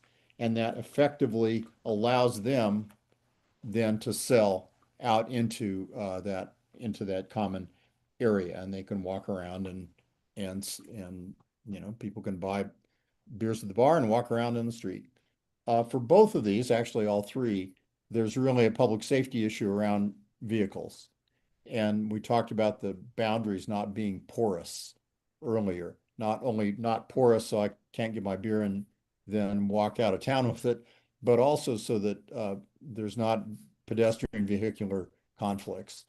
And I recognize that early on when the board looked at this in 2024, they said, yeah, but Idaho Springs does that. And, so we can, right? And I actually inquired into that and learned about Idaho Springs and what they do or don't do around these cross streets. And I put that in the memo on the second or third page. You can read about that, but it's not that cars go back and forth there. They've allowed it only for fire lanes, emergency vehicles, and access to parking.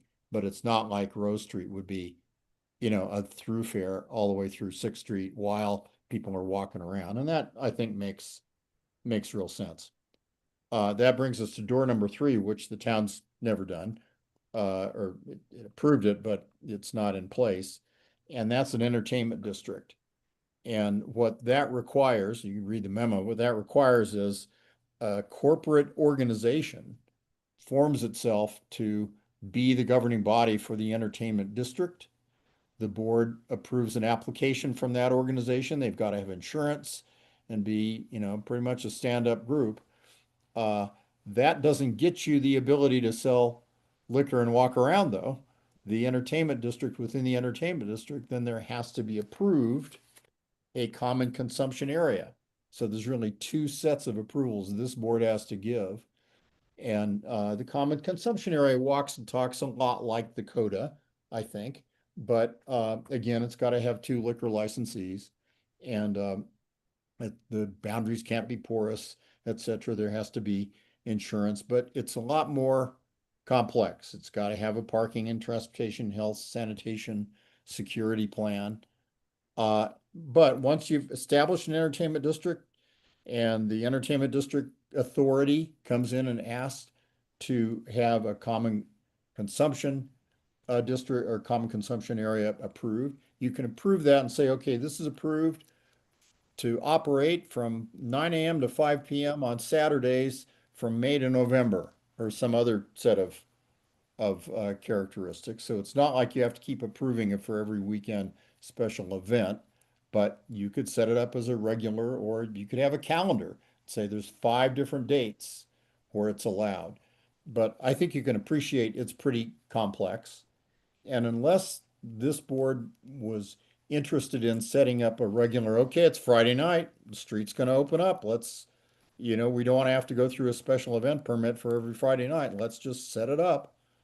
Then an entertainment district lends itself to that, but it's kind of a permanent setting, a permanent set of permits, which you can certainly schedule in terms of time, place, manner. But it's a kind of a settled thing, almost like a Friday art walk, right? That kind of thing where it's expected that it's going to regularly happen. If what the board is mostly interested in is the occasional key town event where you want to generate the ambiance, then either door 1 or 2 are the way to get there. Importantly, on door number 1, whoever is the permittee of a special event permit's responsible for liability problems and overservice, etc., by its vendors.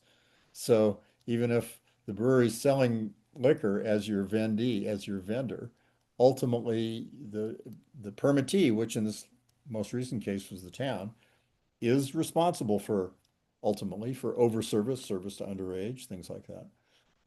That's why it's maybe better to have a different permittee, but I get it that sometimes it's the best permittee is the town just to get it done, and we can work with that too.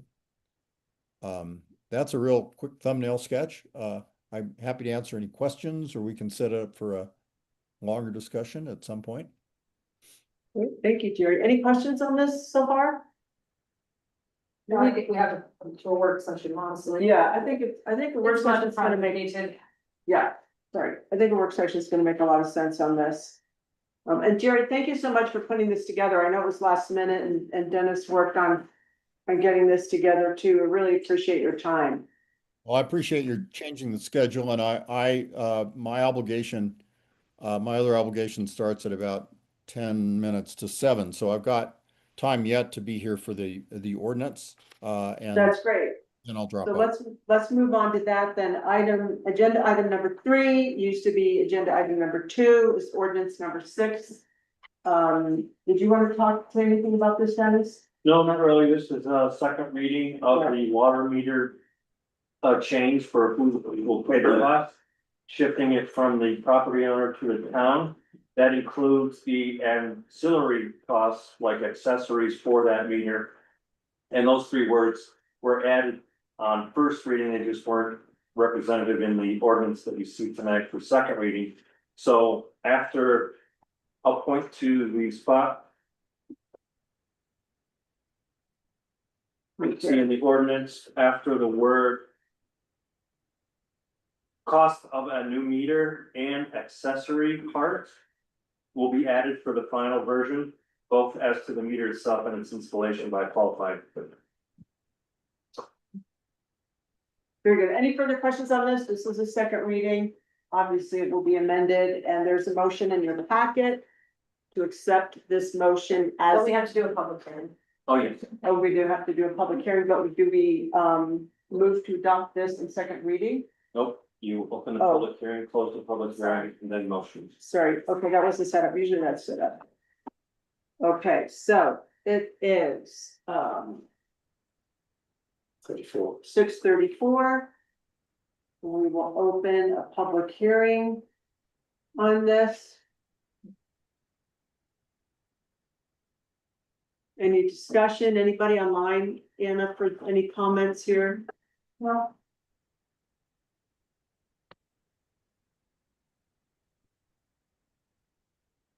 Nothing? We're good? Motion. All right, so we close the public hearing. Same, we need a motion to close. Thank you very much. We have a motion to close. The motion to close the we public hearing. don't close, we don't. I don't We think I don't did. need to close, we just note the time and then we make the motion to pass. Yeah, you can, So, Georgia, you can, Yeah. you're the one who declares the hearing open and you declare it closed. You don't need a Oh, I motion. have all the power right now, so good. All right, so it is 6:35. We are closing the public hearing. And now we go to the motion in your packet regarding ordinance number 6 as it has been amended. Would someone like to read that? I'll make that motion. I would take back ordinance number 6, series 2026, on second reading, amending the water meter installation costs. And authorize police judge Georgia Fuller to sign all documents relating to this action. Second. Thank you. Alex, all of those in favor? Aye. Any opposed? Okay, very good. Thank you. So Jerry, thank you so much. Thank We'll you. get that sorted.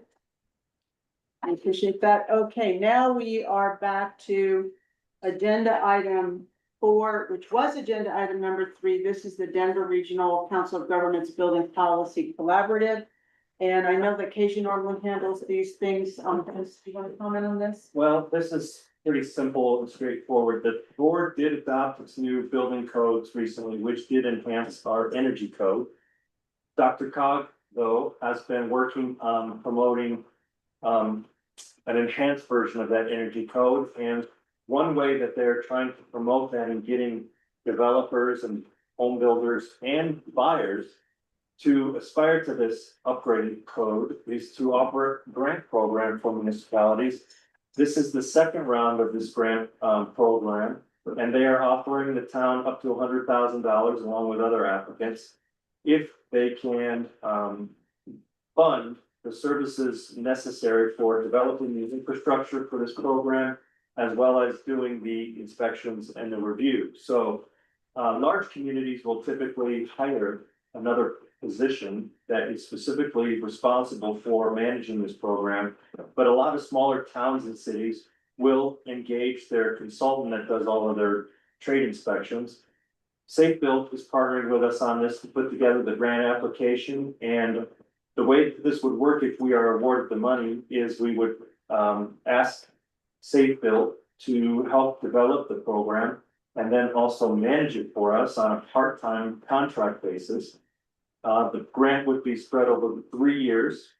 We could get up to 100,000, as I've said, and there is no town money going to be devoted towards this program. There's no match or anything? Nope. I see no downside. Me either. When is the grant due? When would it be awarded? What does it look like for us to actually implement it according to this information from Safe Build? Projects will be tailored to the town's priorities, and so what are some of those that we would be initiating right off the The start? deadline is tomorrow, that's why we're, Okay, we'd like to wait till the last minute, okay? well, they did tell us about it on Thursday. Okay, so you had so much time. From to prepare. Thursday to Okay. them telling us to the agenda packet being done to tonight. We did have a lot of lead time. All right, and then Keisha is online. Can she hear us now? Is she? Yeah, she is, or she was unmuted. Pedro, do you have anything?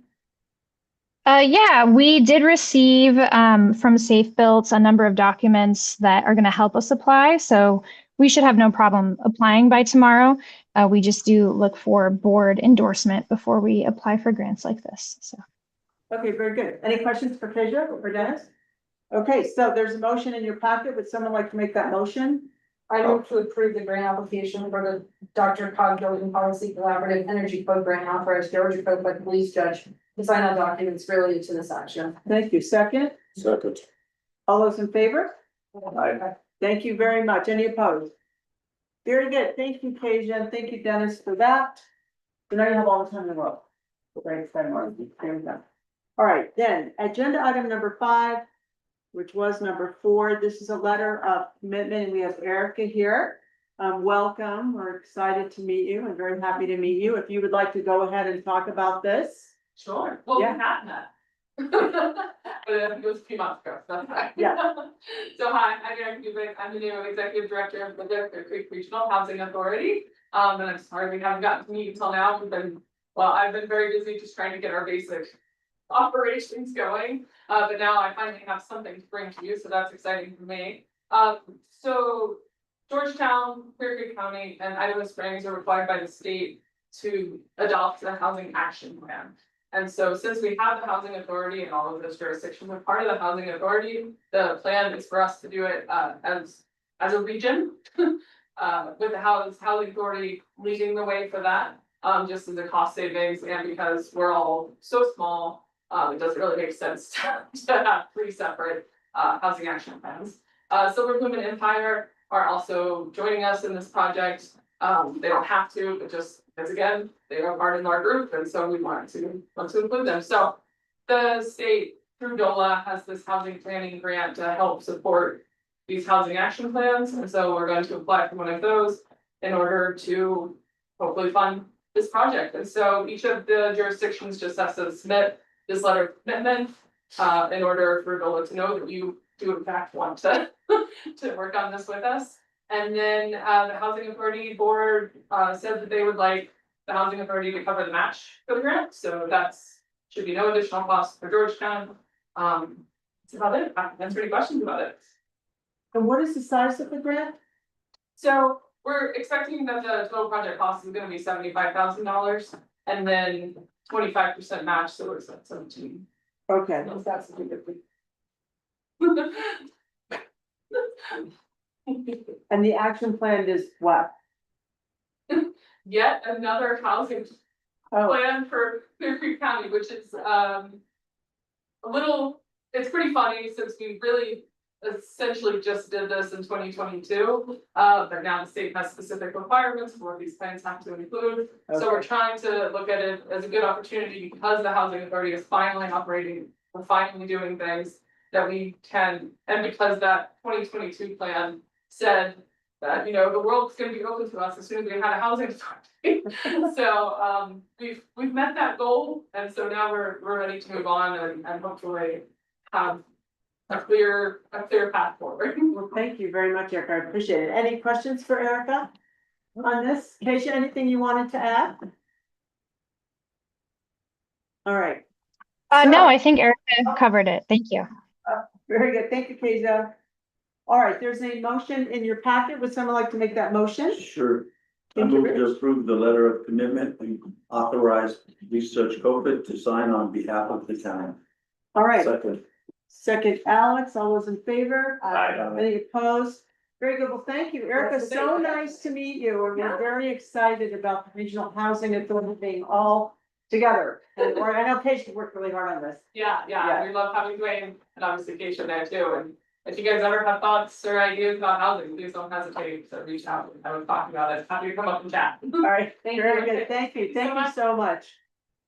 All right, item number 6 is pretty quick. This is a letter that Kevin Clark at the Republican requested regarding supporting their application for funding to request funding for the balustrades on the banisters on the building that are falling apart and deteriorating. And so I had talked to Dennis just to make sure I could go ahead and sign this ahead of time. This is really more advisory for the board. There's really nothing to do. Just wanted to show you what I had signed. And there's absolutely no financial impacts or anything like that. That was grateful. Great. They're gonna grant me that, we're just saying, yeah, definitely go get your money to do it. All right, thank you. So next up are reports. We don't need to make a motion? No, I just signed it. It's a letter of support.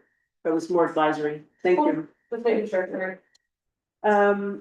Okay, so police judge report. I did attend the Dr. Cog meeting last month and we are in their municipal planning organization, the MPO. This is the first time, I think I might have already reported on this actually. It's the first time the MPO has been expanded since 1977. So it's a big deal. Gilpin and Clear Creek counties are now in it. I don't know what it means yet. You know, maybe we'll have access to funds or something, but at least we're on their radar screen in a bigger way. So that's good.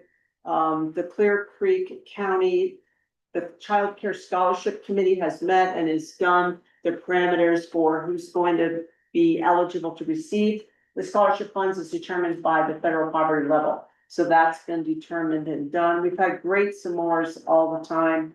Kudos to Anna for all of these things and also for the organization she's doing for Colorado Day, which I'm sure she'll talk about. And that's it for me. So Board of Selectmen, Amanda, we'll start with you. No report. Okay, Mike. No report. All right, Alex. Oh, I've got a report. Oh my goodness. Alex. What? Lock it down, buddy. So we had a great SIPS meeting Yes. with Dwayne, hosted by Amanda Cooper at Cooper's. That's right. And we're very, very grateful for the spread which was put out. That was lovely. We had about a dozen people turn up. It was very animated and a lot of discussion, and it went on far longer than I actually anticipated. So that's a good thing. That's a good thing.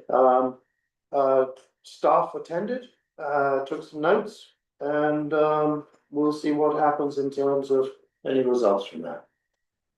Additionally, I'm just looking forward to August. I'm looking at our dates for board meetings.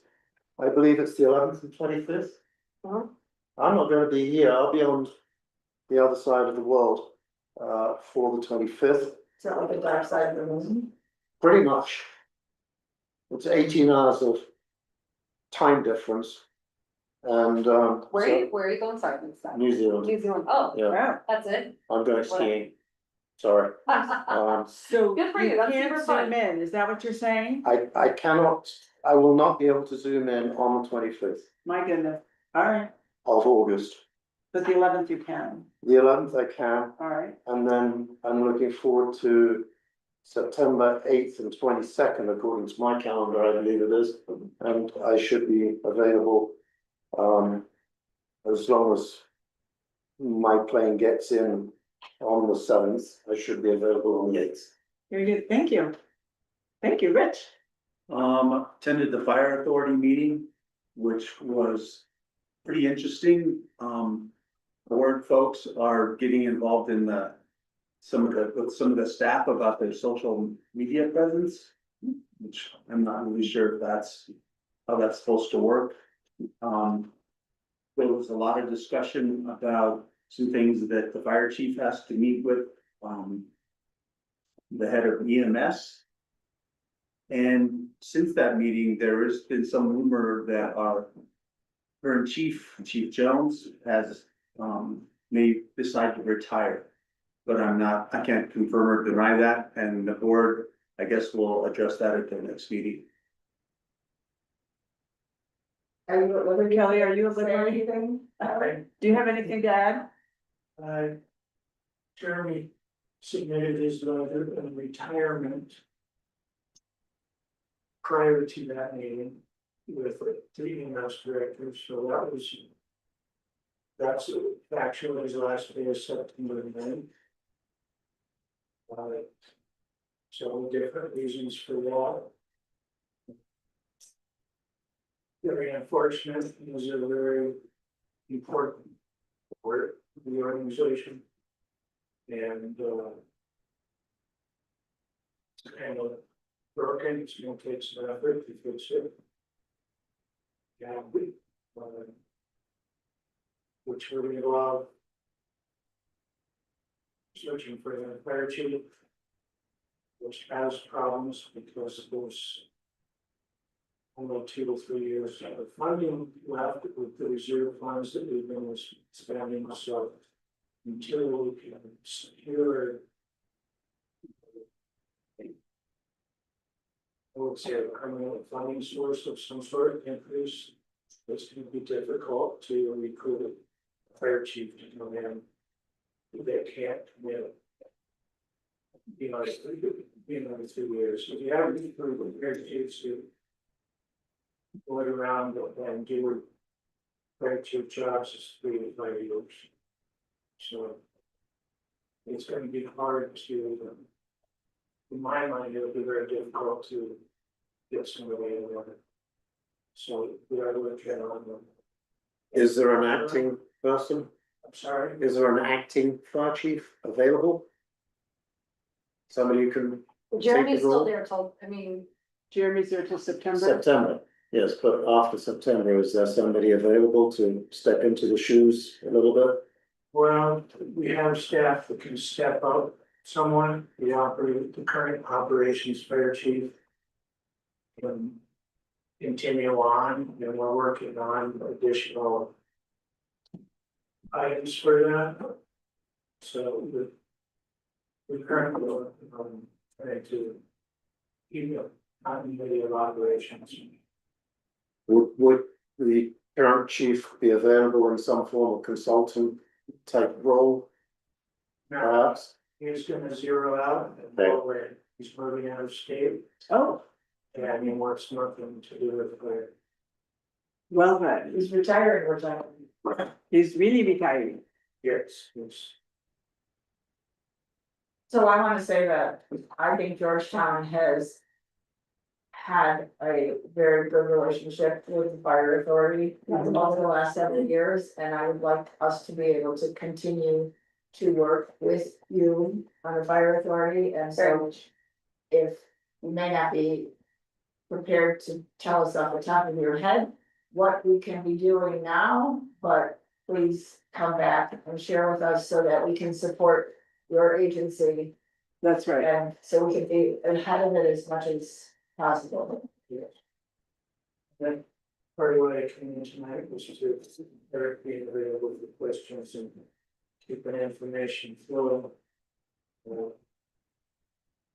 town, the four municipalities in the IGA agreement, we're gonna need to get participation from those entities to raise the revenue. And there's some different options for doing that. And we will be asking for discussion on that in the very near future. So, something totally different. Are any of our existing crew helping fight fires elsewhere? now that we do not have enough staff to send anybody out. We are very, I would say we are understaffed, we are overfunded, and we the rest we provide service to go, you know. And then we did the county no question, which was the unincorporated area, and I think municipalities. We communicated, I think, quite clearly that it was a Band-Aid of sorts, and that we would be coming back to everybody to ask. Because we've been down since then, since. And I have built up this, just under $6.5 million reserve fund. And that will go under $3 million at the end of this year. No, that's the one way with funding. And I think we should have that discussion as part of our budget process and how we might support that. Absolutely. Even aside from our budget process, because of the situation and the timing of Chief Jones's retirement, should we have this more of a separate work session. Right, that, Where you have other Absolutely. members of the fire authority and you guys can represent the board and so that we're, Yeah, so that it doesn't just get lost in the budget. sure. Cause it may require us to do something even as a municipality, since right now, the town covers. A part of that mill, Yeah. so it may be something that we need to discuss in a work session, put on the spring ballot. we have so many entities that are potentially going to need. We might have to start having a conversation about it, I'll just say, Yeah. I don't want to, but it might be time to start a Time. conversation. We Yes, haven't had a mill in a very, very, very long time. right, And obviously, we're able, we're drawing down fund balances in some of our departments that had surpluses, but we can't necessarily count on that. reallocate those into other things without taper considerations. So do we wanna have a work session on this Yes, prior to budget? Yeah, Yes. so Yes. you may wanna squeeze that in there. Well, let's stop and Okay. think about this a bit. You can have a work session, talk about nothing. Or fire authority could get its act together on this and they could say, hey, we had a couple meetings, we wanna do another mill or something, Dennis. Can you get some feedback? But I don't think it's at the point now where we can guarantee that they would even have some clarity before we have our budget conversation, because it's coming up fast. You're probably gonna be sitting, you're having your first meeting about the budget in September. And they might not even have the second meeting by September, right? So we'll see how that goes. But if they do have something that they send to us that's got some substance to it, we should definitely get a work session scheduled right away, even if it's a special meeting.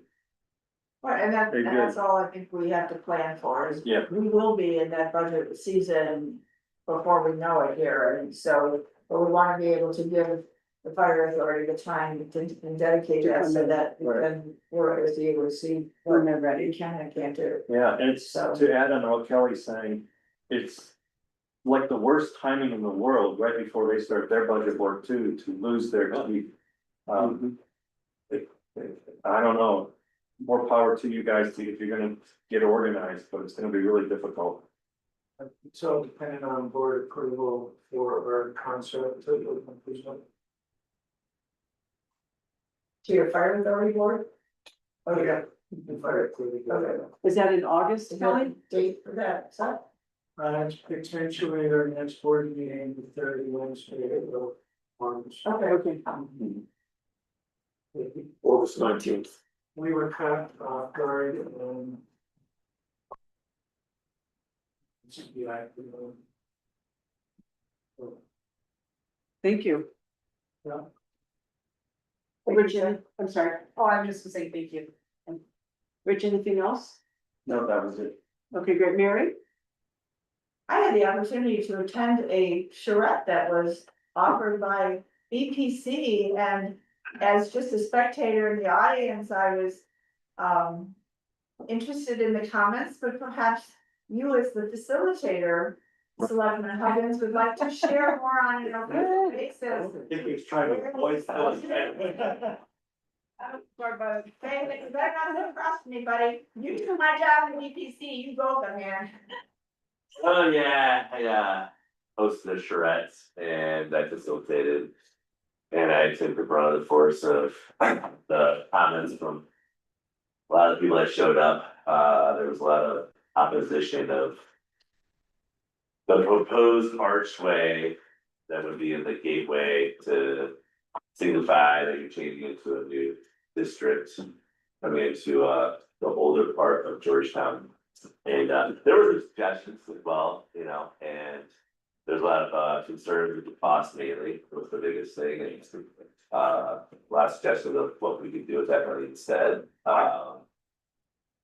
And some people were partial to the existing arch, and there was a lot of back and forth on the history of where the arch was, why it was moved, et cetera, et cetera, so. I think it was enlightening, but most importantly, we as a board, even if it's a commission that's hosting an event like that, I think there needs to be more formality and board, not only representation there, but it needs to come from this group also. Because you were hung out to dry and appreciate you taking the role for all of us, but I think we can do better for the next charrette, whether it's the float house.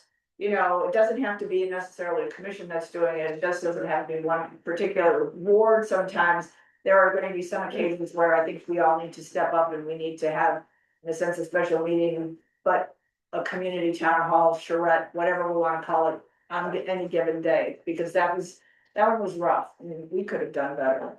Well, I think, yeah, looking back, there's a lot of things we could have communicated better, or myself as well, maybe had more bids or not I think that's disclose. the key. Not disclose the first bid, not disclose the money, and not, just like say, hey, these are steps we're gonna take, and what is your thoughts about this, And just the concept of it before you put a price tag on it, and then they're like, holy smokes, and so. Yeah, so that's what it seemed like everyone was really focused on, the price of it. You said that there might have been some positive comments. Did you highlight a positive comment which came out? No, I can point to a silver lining out of the event. I think there was a lot of information shared, especially by our friend Paul Boat, on strategies that people typically don't consider when they're thinking about economic development as a label for things. But Paul recounted his experience in Atlanta and how there was a part of town that they started with beautification. And why was that important? Because it got people excited and interested in their area of the Atlanta community. They talked about, Paul and Kevin talked about, how that strategy now is being followed here, with some of the things that the town has been doing. And how that is leading towards something big like the Archway project. And while it may not be the project we land on, or it may be put on hold for a little while because of the cost, but it is part of that beautification and creating excitement for the downtown. And the second silver lining, I think, that came with this was, I don't think a person left there not feeling listened to. And that's important to the process as well. So if this had not happened, if the VPC had not come up with this idea to reach out, the Archway project was a locomotive going down the road, and the next parts of that were spend the money on this, spend the money on that, spend the money on this.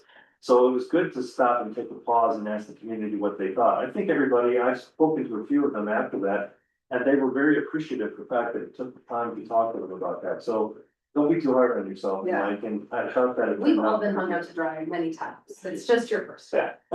It's fine. That is. There was no offense taken by any means.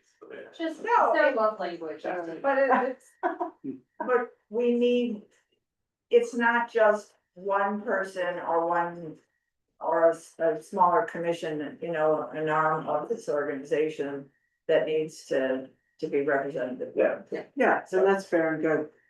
And I'm sure they would have proposed a lot of things like, some of these efforts to beautify the, gateway in the first place, and now that's done, they probably would appreciate it, but that first presented, they're like, why would we spend money on that? Yeah. Thank you, and thank you for your efforts on that. All right, we don't have a town attorney report. Obviously, as we know, Jerry had to go to another meeting. We'll start with our staff reports. Bridget is on vacation right now. Her staff report is in the packet. If you have any questions on that, please reach out to Dennis and or Bridget and on that. Can I make a quick comment? Yep. And Dennis, you can pass this along. With our special events, especially the ones that, go through the town and go through the lake path and everything. I would like some attention given to the application and perhaps the coordinator from the other organizations. There's along the Benhoff Trail, a mountainside. I'm assuming one of the events, more than just one event, when they paint the arrows that say go this way or this way, they paint them on the rocks, they paint them on the trees. And let's just make sure that we convey to those organizers that, you know, signs are appropriate and then take your signs down as opposed to leaving a trace that. Yeah.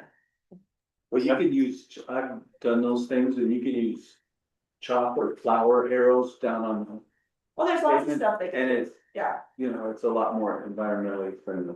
or you can go see those, you know, that are. Those activities are definitely not sanctioned by the town of Georgetown, and we have had difficult discussions with some of those events. Because they think that they have the right to do that, and it's no big deal, and I'm even bothered by the ones in the road on Sixth Street, Yeah. but still, just because it looks ugly, and we're trying to put on our best face, but we have a project, we have a event now that's coming along. Do you remember what the name of that one was that I was so bent on the spray thing? Colorado. Oh, it was that, yes, it's the Idaho Springs Sacrament, yeah, that's right. Oh, I was. So it's been very adamant about that, that whatever they do, they have to leave the place the way it was. Yeah. Yeah, Thank you. except for Christmas market. They can do anything they want. Paint the town red and green. Exactly. All right, next up, Anna, your PIO and events manager. Yes. We have your report in front of us. Anything you would like to add to that or talk about? I don't think so. We do have some fun things happening on Colorado Day. We have been running ads for that on social media, so I'm interested to kind of see the effectiveness of those efforts. We did instill a signage plan, for this event. We received some valuable feedback from some business owners, with concerns to barricades being unwelcoming. So, we're trying some new stuff for this event. So if you will be around for that, I'm interested to hear some feedback on those efforts. This is usually a question I would ask our town clerk, but has there been a communication plan to the community in the manner of a newsletter or is it goes around the site with a map and everything like I that? thought I saw something go on social media. Because well, okay, but And then, so I see things in certain, you know, but I just wanna make sure that it was out there for everybody else, that they knew Sixth Street was gonna be closed, or that the roundabout buses and stuff there, you know, stuff like that, so. We did do, Thank you. a social media post. We also did a know before you go, inclusive of the road closures this morning. And we'll continue to push those out over the next couple days. And then we do have, with that signage plan, increased signage around town as far as, what's going on down here. I'm sure you see the gigantic banner It's really nice. It's It's great. of the community center, so really making sure that locals and visitors have the information of what's going on down here, as opposed to just closing the streets and maybe not always notifying. Is your bullet point on testing services, is that the threaded replacement of like console? Yes. Okay, thank you. Going into. Anna, weren't you going to, during this public meeting, you were going to, guilt Mr. Huggins into being on the dunk tank so that the charrette people could come? I think it's a. There you go. Oh, yeah. Oh, We'll say for that. we're saying, Oh, yeah, look at that. thank you. thank you, Anna. Thank you, Anna. I really appreciate that. Next up is Q, Town Treasurer Report.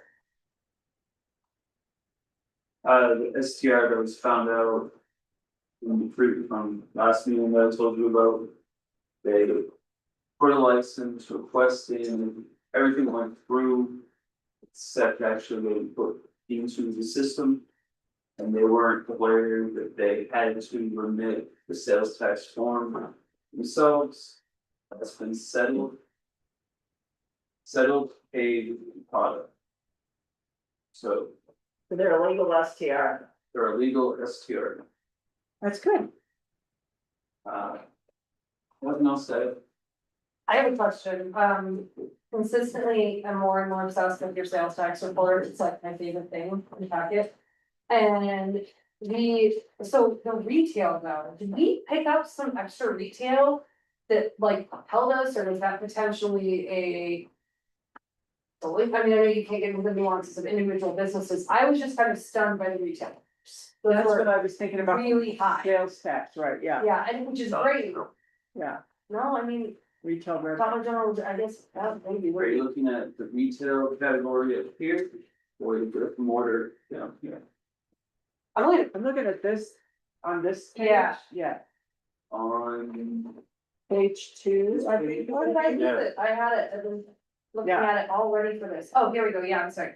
Yeah, so in your revenue by category, you had May 26th, a 17.32% change. The utility changes, those are always funky. That one doesn't really like. Mhm. I mean, we were up in everything, which was great, but we're still down for the year. And so I was just curious if there was something that happened in the retail sector that was of note. Was it extra vendors at events? Was it like, or was it just we had a lot of people spending their money here, which is also a totally fair answer. You may not be able to quantify this for you. it's also online sales, remote sales. People catching up on sales. Perfect. Mhm. That helps. Okay. Our prices have gone up and so therefore sales tax has increased. But it does, It's all of the above. Yeah, Yeah, yeah, that's, I mean, the changes that were positive all around. I was also really thrilled to see the lodging tax, or the lodging increase percentage wise. That makes it feel like there's a lot of people visiting and staying overnight, which is a huge important, factor to our leakage. And so, those were really good numbers out of May, especially considering the beginning of May was not great, and we got stupid snowstorms, so, yeah. good stuff. Thank you. Go ahead. Any other questions for Q? Thank you, Q, for putting that together, really helpful. Love the data. Okay, Kezia, you're online, you have your report here. Anything you would like to add to that? I did want to just briefly touch on the Prop 123 requirements that I mentioned in my report. So like I laid out, we, as the town, can opt out of any 123 cycle. We're not obligated to remain in that program.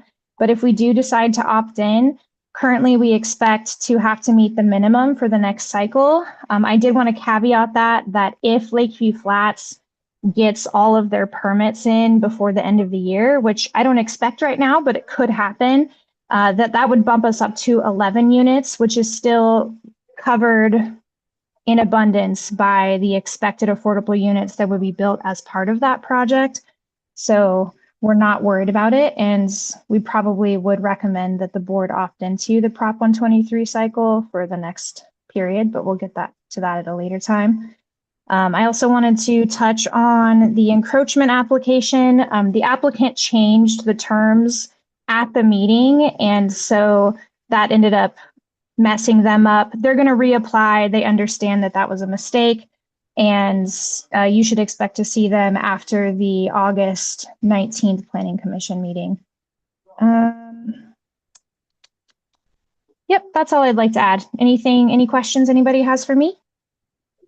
Could you email me a copy of the town's waiver for Colorado Day as soon as possible, because I have the permission slips to give to the parents for the volunteer recruitment for Saturday morning. The volunteer waiver? Absolutely. For them.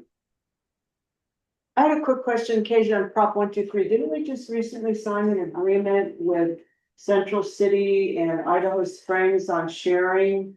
So the Prop 123 cycle starts again in 2027. Okay, And so that's what Kezia was alluding to about opting into the next cycle. And that means that we're gonna start over and have to meet a certain number, which would then be covered by the 11 that she was talking about. okay, which is part of that agreement that we signed. The agreement that we signed, Kezia, wasn't the agreement we signed for this coming cycle? The agreement we just signed was for this cycle that ends in 2026, so it will cover our requirement, which is currently 14. And then it does lay the groundwork for potential sharing in the next cycle if we build in excess of units, which we would expect to. So if you think about this strategically, we don't benefit from, in this cycle from Lakeview Flats, we're already covered. So it's better that they string those along, so those new permits go into the next cycle, then we're covered. Okay, got it. Yeah. All right, thank you, Kasia. Thank you, Kava. I appreciate that. Any other questions for Kasia? No. Okay, thank you. Enjoy yourself out there. Thank you. Okay. Town Administrator Dennis. Just a couple of additional things. You'll notice if you're out on the area of town where Cabin Creek is, that we are actually installing new storm drainage infrastructure there to take care of the ponding issue around the transformer. And surprise, surprise, it works pretty good. So, we're gonna finish that up probably tomorrow, depending on, the weather. But as a caveat, today we lost one of our employees to a workers' comp claim. We cut his finger pretty severely, so he's on limited duty going forward for the next few days.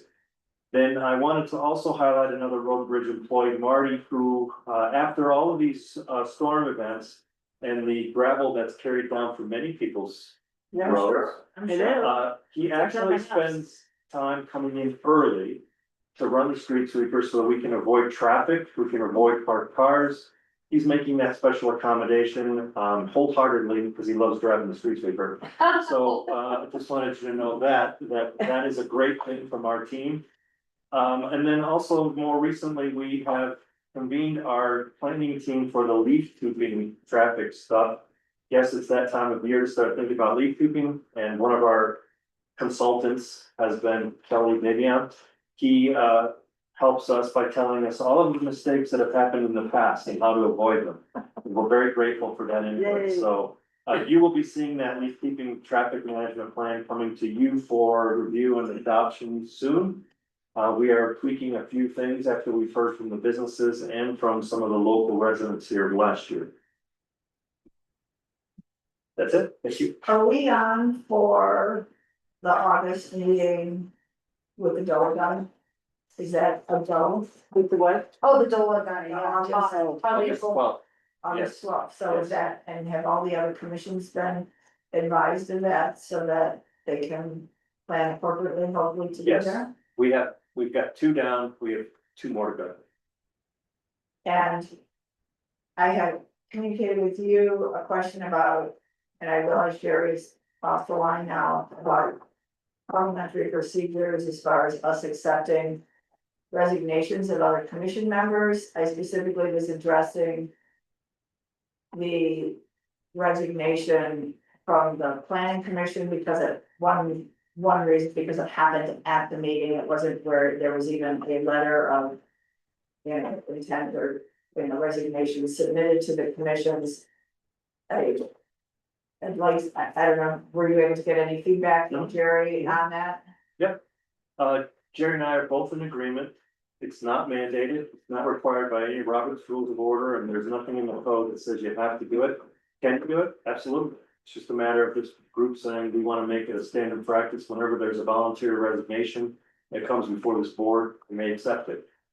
If you don't accept it, are they gonna unresign? No, it doesn't have any impact at all, but the only caveat, and this is what, if Jerry was here, this is what Jerry would be spending his time on. If it's one of you, that's a different story. If you're an elected official, then that has to go through the board as formally being accepted. And so, that's a pretty straightforward thing. He's not gonna equivocate on this, but on the volunteer boards and commissions, it's all up to you if you wanna do it as a recognition of, say, the person's service, or if you wanna just do it as a way to say, hey, we have a vacancy. Please apply to be part of this. It's all up to you. It helps keep a clean line of operation and communications if we're recognizing that. We go to great length now to appoint them, we go to great length now, and your suggestion to appoint them to be either a regular member, a full member, or an alternate member. And of course, we have to accept it. It's not that we're gonna tell them, no, you have to show up. But You can't. but procedurally, it keeps the process, you know. Okay, so It's acknowledged. hearing that, and I don't hear anybody objecting to that, I'll add an action item next meeting. Where you can formalize that and say this is a standard SOP now for resignations. I think that we have to also put some language in there that if they just get mad and take their choice to go home, that we take accountability for that, and that there isn't some weird nuanced expectation that they have to give us a letter. Well, exactly, but if they resign, there should be, I'm not looking for bells and whistles, I'm just saying procedurally, I know what you're looking for, you're documenting it yeah, for posterity, Forever, makes sense. Gotcha. you're forever. So first question, what is THK here? Pardon? DHK is the landscaping company that did the consultant work for the North Argentine charrette. Okay, thank And you. now they are working for us on the design for the different park projects that the Parks Commission is undertaking, as well as we have money in the budget for redoing this parking area over here. And we also having a negotiation with property owners for the parking Okay, lot so that's- on Sixth Street. So Very good. Thank you. very happy to have Julie on this. Thank you very much. All right, any other items for discussion? Any other comments for the good of the order I'll as move they to stand? adjourn. All right, thank you. We have a motion to adjourn at 7:19. Thank you. All those in favor? I, Any opposed? man, it's already.